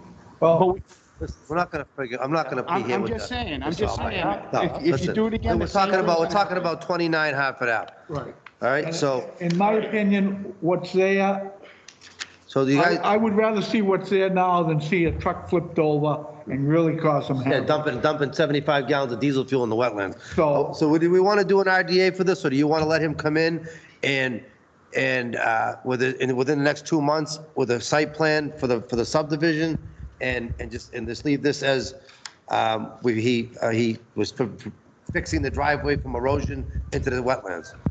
Your call, guys. I'm all right with it. I mean, We're gonna file this and then and then do another filing for. In 6 weeks. Yeah. I have the check and I have the filing. This is gonna tell you that you have to file if we give you a negative determination, I mean, a positive. Well, yeah, determination. I mean, we know, he knows, you know you gotta Well, then I file. have to file just for this driveway work. Oh. So if you give me, so if you give me a net, if you say that you're okay with the RDA, then the work just stays like it is. If you're not okay with the work that we did, then I have to file a notice of intent just for the driveway. I guess I'm not okay with a report that said there was no evidence of silt. And I know that it's fresh silt that covers up this year's skunk cabbage. I'm concerned with the quality of that report. But I can't accept that. I honestly believe that happened in early spring prior to us doing work up there. Oh, when did you start doing work up there? I think in the end of March, beginning of June. I think we talked about it at our last formal meeting, which was probably early March. And by that time, The new riprap wasn't done then. No, we just did, they just did the riprap. Because that provoked my call to Tim. They just did the riprap and. It was. No, the big rocks were, but the Yes. new riprap, you just put that Right, no, in. the new Beginning of riprap, that's in September. August. I'm not worried about that. That was That's right. just No, the other ice. stuff was in March, or it was cold. Big rocks. It was, Prepared to just file for the driveway right now? Is that what you're So, saying? no, so I did an RDA for the driveway, which is, if you guys say, okay, just leave it like it is, I can file the RDA. I'll file that with DEP tomorrow, and if you guys are okay with that, I'll come back the next meeting and we'll do the RDA. But then in 6 weeks, I'm gonna be back in front of the board with a full-blown subdivision and a wetlands crossing and all the other stuff for a subdivision. You're not working on it now anyway, you're just repassing and repassing? Yeah, we're not doing anything on that driveway. So- We're done with that. I would like some sort of record of work done, so there should be some. Yeah, so that's what the RDA does. It says what work was done. If you then want what, to do a file negative that- impact? And then, and then, I guess that's my problem with it. I can accept that report. Yeah. But I can't accept the full truthfulness of that report because there's sediment. And so you can say when that sediment. No, I can't say. I really Right, but so can't. the sediment's there, so I mean, okay, it's there, that, Where's the sediment? Did you have a picture of that? Yeah, Did I see that? Yeah, so I know right where it is. It's right where the hill comes down to the right, and I honestly believe it was there prior to us putting up the silt fence. There's skunk cabbage, this year's skunk cabbage. There's sediment that's leached out All right. through, it's got to go somewhere. This is further up. No, and I honestly believe I saw that when we put up the silt fence. all right, so Prior to the silt fence let's just make a decision here, what we want to do. We're getting, Mr. Chairman, I got Yeah, some I'm just going to go questions. on record that, no, it had a positive, it's not a negative impact. You're submitting an RDA, and I'm saying, yes, if you had done it. You don't agree with the study that says it's a negative impact? Right, because I'm saying. That's there was okay, you positive can go on impact. record saying that. okay, that's fine. So we got work being done there, so how do you guys want to I can approach submit this? this tonight. I have the check for the town, and then they'll submit the DP tomorrow. Do you want to do that for the work that was done in the driveway? You want to just let it go with, that he's coming in for a subdivision? No, I would want something on record Might have to now. file this, All right? right, just file it, Yeah, I don't care either way. file it. I have no problem. All right. So here's the check. It's all set. It's clean. It's going with it. Okay. Damon, are you able to hear me? You want this back? I didn't have them send it today because I was waiting to see what you guys. Okay. All right, so I'll get this to Bill. And then I have one other thing to talk about. So part of the settlement today, so when we did our settlement, we had a pretty good lawyer, and rather than pay DEP the entire fine that we were levied at 4549 Uxbridge Road, we were able to pay $19,860 to the local conservation commission for any wetland project in town. A SEP, you're saying, a supplemental environmental Yep. project? Yep. And coming to the Concom? Yep. So, I just wanted you guys to start thinking about a project. DEP is hot and heavy for us to get a project to use the $19,860 on. If you guys can think of anything. Can we use it on like, lake quality? So that's what I was thinking, to get rid of the silt in those culverts. We'll hire a company to do it. Control, stuff like that? You have to come up with the project and I have to submit it to DEP. Well, I mean, just because we're trying to do something with the piece of the No, I water agree. behind That Carl's area Pond. affects the lake. You know what? To help the lake and to help the pond behind Misco that Carl's been working with. Kyle, how Yeah. you doing? Hi, Carl. Is my audio working again? Speak Are up. you muted? You're muted. I'm not muted. So we have some time to think about this, right? Yeah, but the sooner the better, because DEP, it's been a long time, DEP, the lawyer's saying they want a project to connect to it. Okay. Well, I know that we have some, definitely have some stuff that we would like to do at. You know, so the catch basin's down. Yeah. Am I unmuted now? Right out. Yeah. Maybe we could come up with some kind of some kind of a settling, more settling to settle out some of the silt before it gets into the lake. Yeah. You know, and The only then- problem is and you then got. maybe dredge some of the lake, you know. Yeah, it's that so area. much, it's so limited to. I know DOT is desperate to find improvements. If we have landowners who are willing to give land, DOT will pay for a settling basin, whatever is needed. They need the space, they don't have it in the right of way. Maybe we could use some of that money to purchase, compensate somebody. if An they would give us easement or some land. something, yeah? Well, you know what, I'm just saying, it is available, it will be available. You know to that guys. catch, you know DOT that disposal, yeah. triangle where Fred was just in here with that house for the septic? Yeah. Down in that point there, I know there's wetlands in there. I don't know how much wetlands, but if you get closer to the point, if they could, what the problem is in the road, that's the sump. Right. And that catch basin is like a 4-foot sump, so Hello. it fills up with dirt and then it just comes to the lake. So if you could find another place where you could come, maybe put a deeper sump Yeah. off the roadway.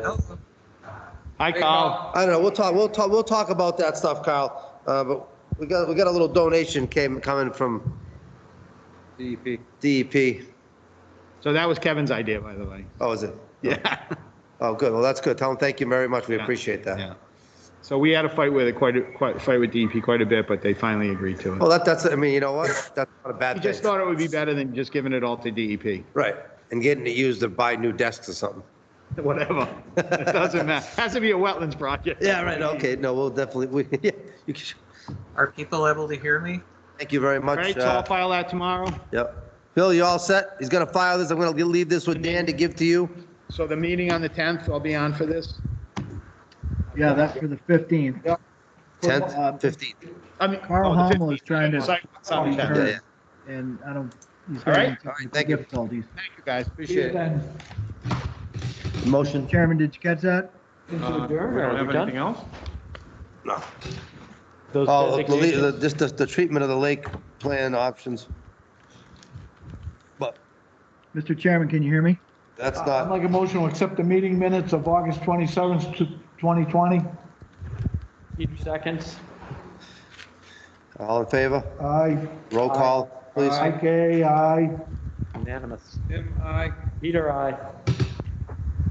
Damon, aye. You got all that, Bill? Now, are you able to hear me?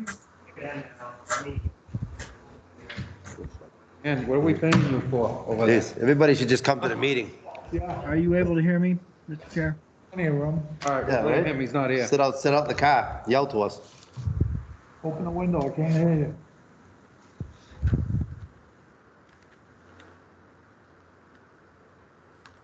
You were ruffling that engineer's feathers, Pete. Oh, when he didn't want to hear me question his drainage calculations, how much? Oh. Ooh, yep.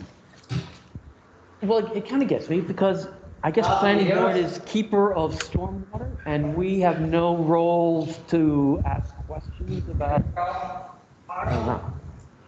Two things in the chat. He said, is there a risk of further damage to wetlands? And has there been a loss of wetlands since? March. Asking about 29 Uxbridge, Hartford Ave. I am suggesting there had been, I don't think it's continuing. I don't think it's continuing either. It's all settled in and damage has been done. Well, you know, like you said, they go in for a subdivision, that's gonna be. They're blowing it all out anyways, It's gonna yeah? be 28, 30 feet wide, Yeah. by the time they're done messing around.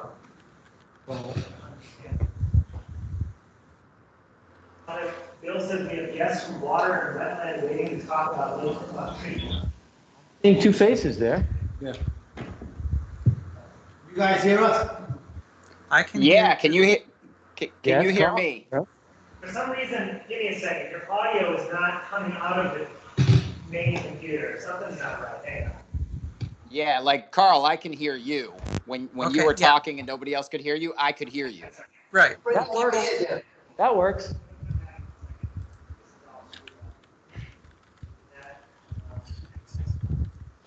I don't pretend to know. Zoom works for me occasionally. Yeah. No, we did, when everybody does it, it's okay, but when this like this here, this gets a little funky. Hi. Kyle, speak to us. Speak to us. I'm speaking. Yes. Hey, we got the other two guys too? Yeah, can you hear me?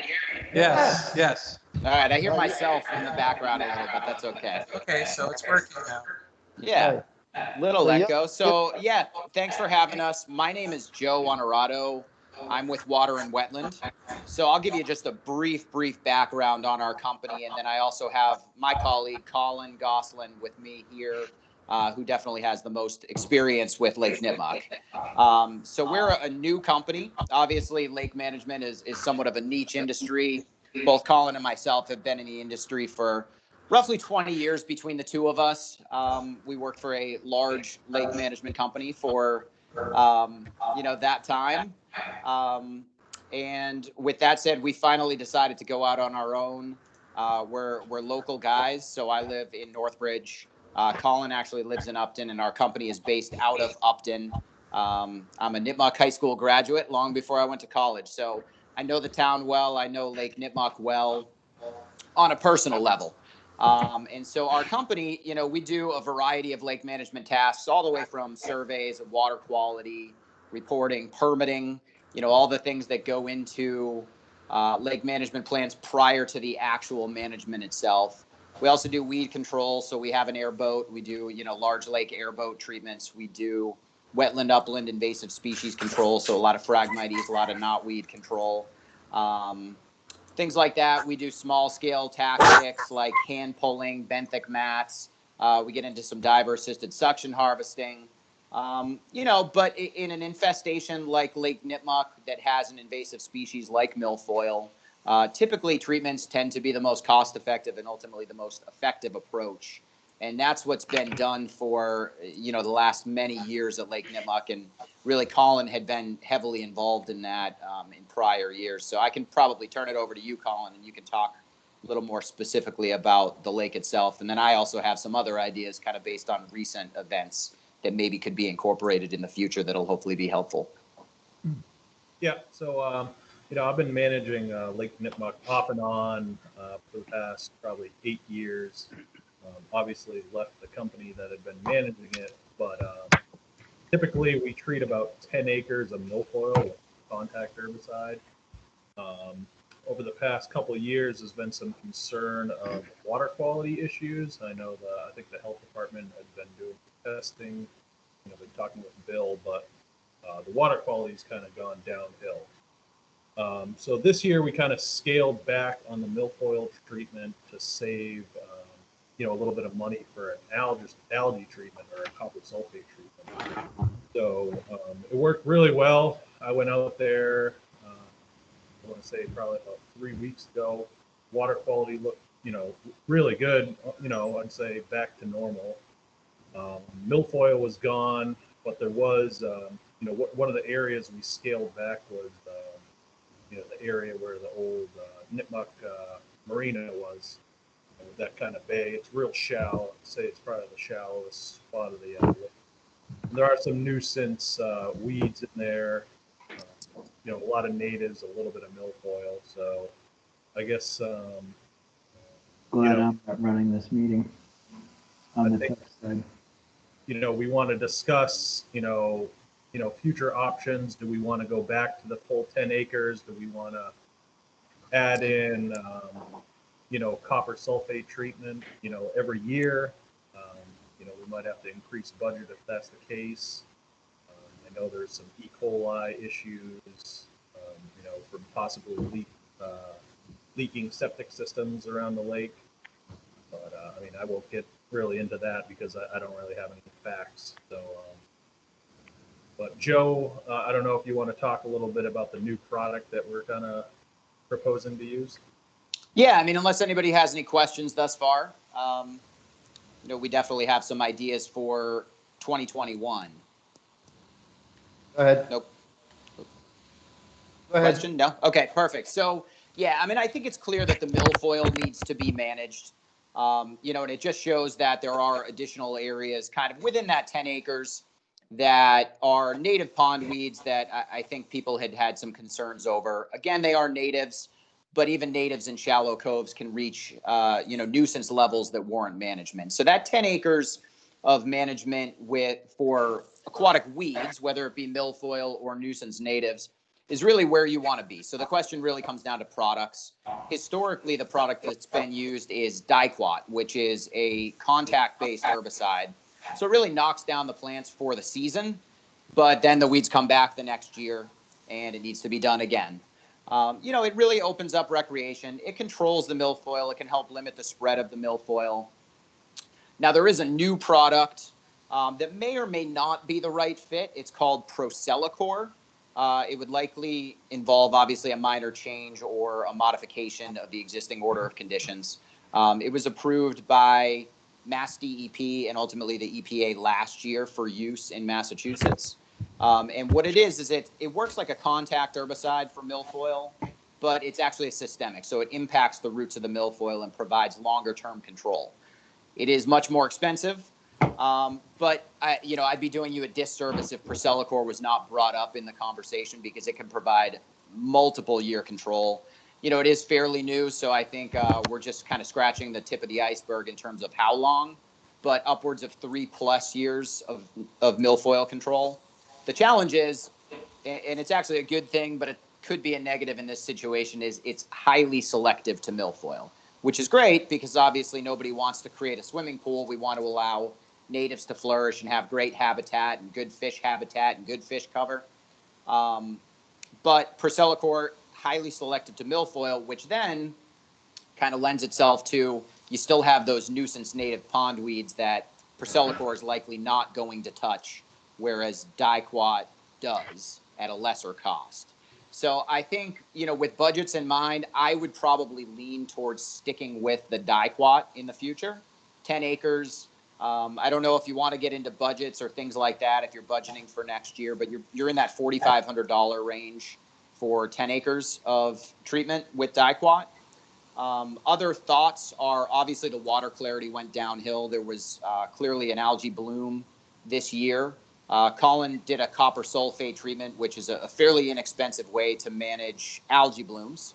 It's a bit reactive, which, is fine, right? I mean, we're kind of trying to balance budgets in all cases, but the copper sulfate worked really, really well.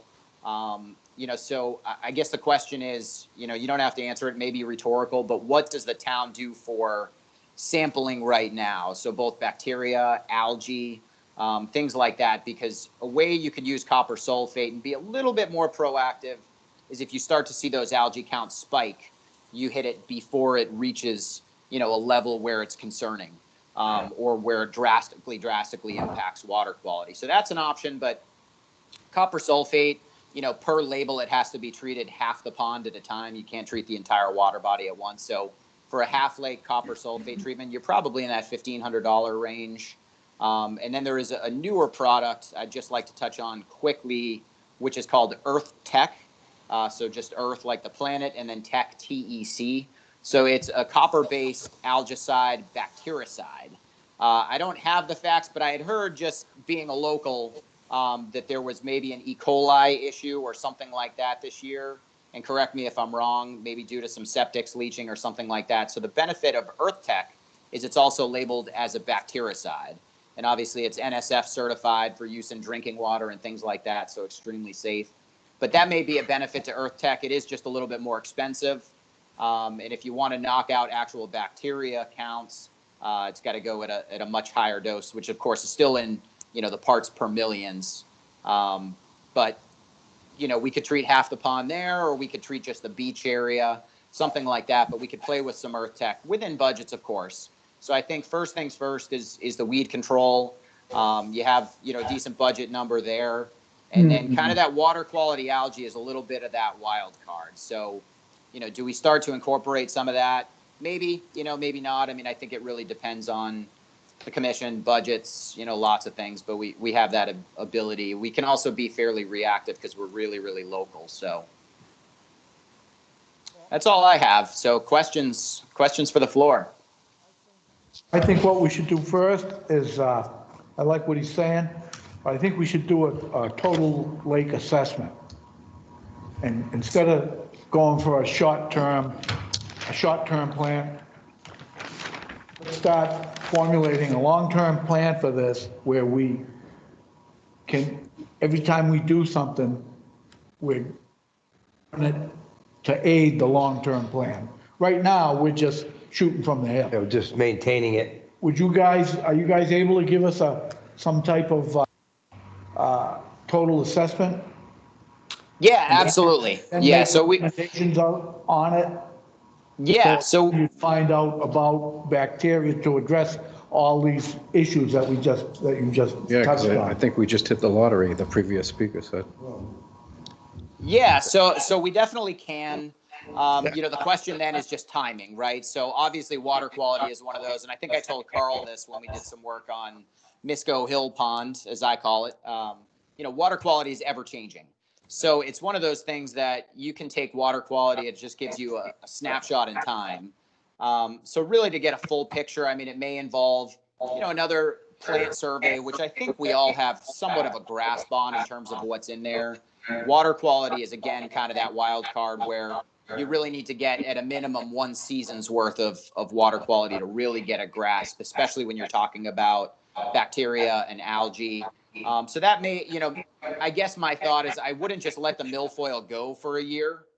So you could either start some water quality now, start it in 2021, but probably pair it with the milfoil treatment at a minimum.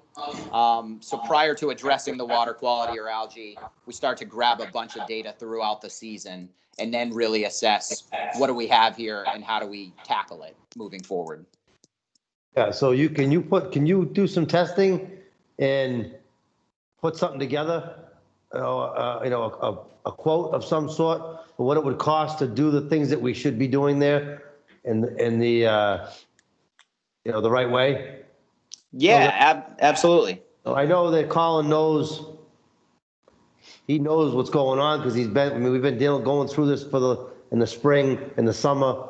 I mean, he's already been out. He was out there recently. So, but I mean, if you could just put something so that we have some documentation in front of us to present to the townspeople of what we want to do, or at least to the board and the people that are interested, what we're going to do and how much it's going to cost. Yeah. Right, because we just had someone ask us for a project that we're gonna deal with this, with the state, that instead of paying a big fine, he can take that money and give it to the Conservation Commission if we come up with a viable wetland. Yeah, it's like wetland, it's a concept, it has to be something to do with conservation. Well, this is perfect. We have Misco Pond and we have Lake Nipmuc. So maybe we should probably try to put something together here where normally the town wouldn't be able to afford it. They wouldn't want to give us the money for it. And we're always, scraping to try to get something done there with minimum amounts of cash. This here, we might have a little extra money so we can do a little bit more in a maintenance, and maybe it's something that, like you said, the long term, as Mike said, maybe there's something we can do there that's something that needs more attention. Right, that we've been overlooking or just kind of masking it per se. Yep.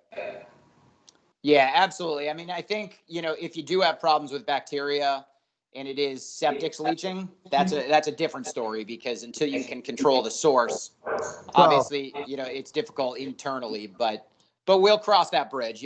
We can obviously sample for things like that and put that into our quote. And I have to say on that lake, I would think that if anything, better now, because a lot of people have upgraded their systems or put tight tanks. There's a lot of the cottages per se that were there with pipes running in, gray water running into the lake for years are now, most of them are already rebuilt or redone and have updated systems or whatever, so it might be the geese, it might be the there's only certain areas, I think, that, Dan, correct me if I'm wrong, there's certain areas that spike over by the beach. So hopefully you can hear me. Yeah, so this summer, though, we actually didn't fail once. Okay. last summer we had a bunch of issues. It seems to come and go. And I know Lake Nipmuc also does their own testing, the Lake Nipmuc Association, and they found like hot spots around certain outfalls. Yeah, I mean, I think what would be helpful too is if you can compile that data, we'd be more than happy to look at that. I think that would be an integral piece of what we may want to sample for, what they're already doing. I think you don't want to double dip if they're already doing some good things. So yeah, if you have that, it would be great. They weren't using a certified lab. So the summer we do like the state mandated testing, and they just test when we're open, and that's it. Yep. Lake Nipmuc was doing nitrates or perchlorate, but it was through, I don't know who they were using, but I know the Board of Health always told them they wanted certified results. Right. Yeah. Okay. Yeah. We had looked at those, I think, at one point, but I guess let's try to put something together so we have something in front of us.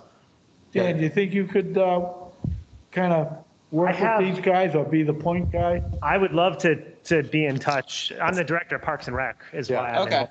He's at the beach, so he definitely has some, a little good information for this. And I think I might have most of the Lake Nipmuc stuff. Bill might have a bunch of it. I have all the Board of Health testing. I do. Okay. So Bill, getting it all together. Between you and Dan, you think you can put some test results together and get them off to these guys so they can look at them and see what they think? Yes, I have a couple of years, and they very clearly show where the E. coli hotspots are. Okay. Perfect. All right. Well, thank you, guys. I mean, and then we'll get going on that, and then we'll try to get us some numbers of. I mean, I know you just touched on a couple of those new chemicals.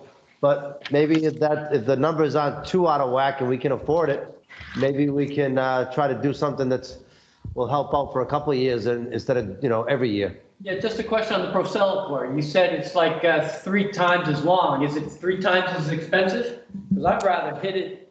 Yeah, I mean, it pretty much is. Procelicor, it's dosed based on portions of the lake and average depth within the treatment area. So it definitely varies. I've seen it be as low as, $600 or $700, maybe $675 was the lowest I've seen, and I've seen it be as high as like $1,500 per acre. So obviously with Dicot, all in surveys and everything, you're at $450 an acre, and that's surveys, nice year-end report, and everything. So just for the treatment of Procelicor, you're talking, no less than $675, but you're probably more in that $1,000 per acre range. So, it is the best product for milfoil control. The challenge with Lake Nipmuc is that there's other natives mixed in that typically reach nuisance levels that impede on recreation. They're really not good habitat, and that people, abutters and pond users complain about.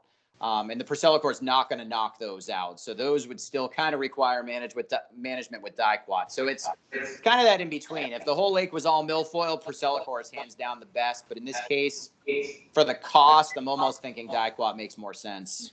All right. Well, let's put something together and we'll get back with you guys. I'll have Bill get all the information that you need. And if you need anything more, just reach out to us and we'll do what we can to help you out on getting a quote together. Yeah, that's perfect. Appreciate it. Mr. Chairman, can I comment on this, please? Sure. Mr. Chair? Yeah, go ahead. Yeah, can I comment on this project, please? Yeah. Okay. Colin and Joe, the Conservation Commission is also trying to sort of head up a townwide, like team effort with Board of Health and any other constituent groups, Lake Nipmuc Association. So anything you can add to your suggestions regarding, for example, public education as to what makes a difference in water quality, like, for example, leaving native species along the water's edge, maintaining your septic system, limiting the number of harmful chemicals used on lawns that tend to run off.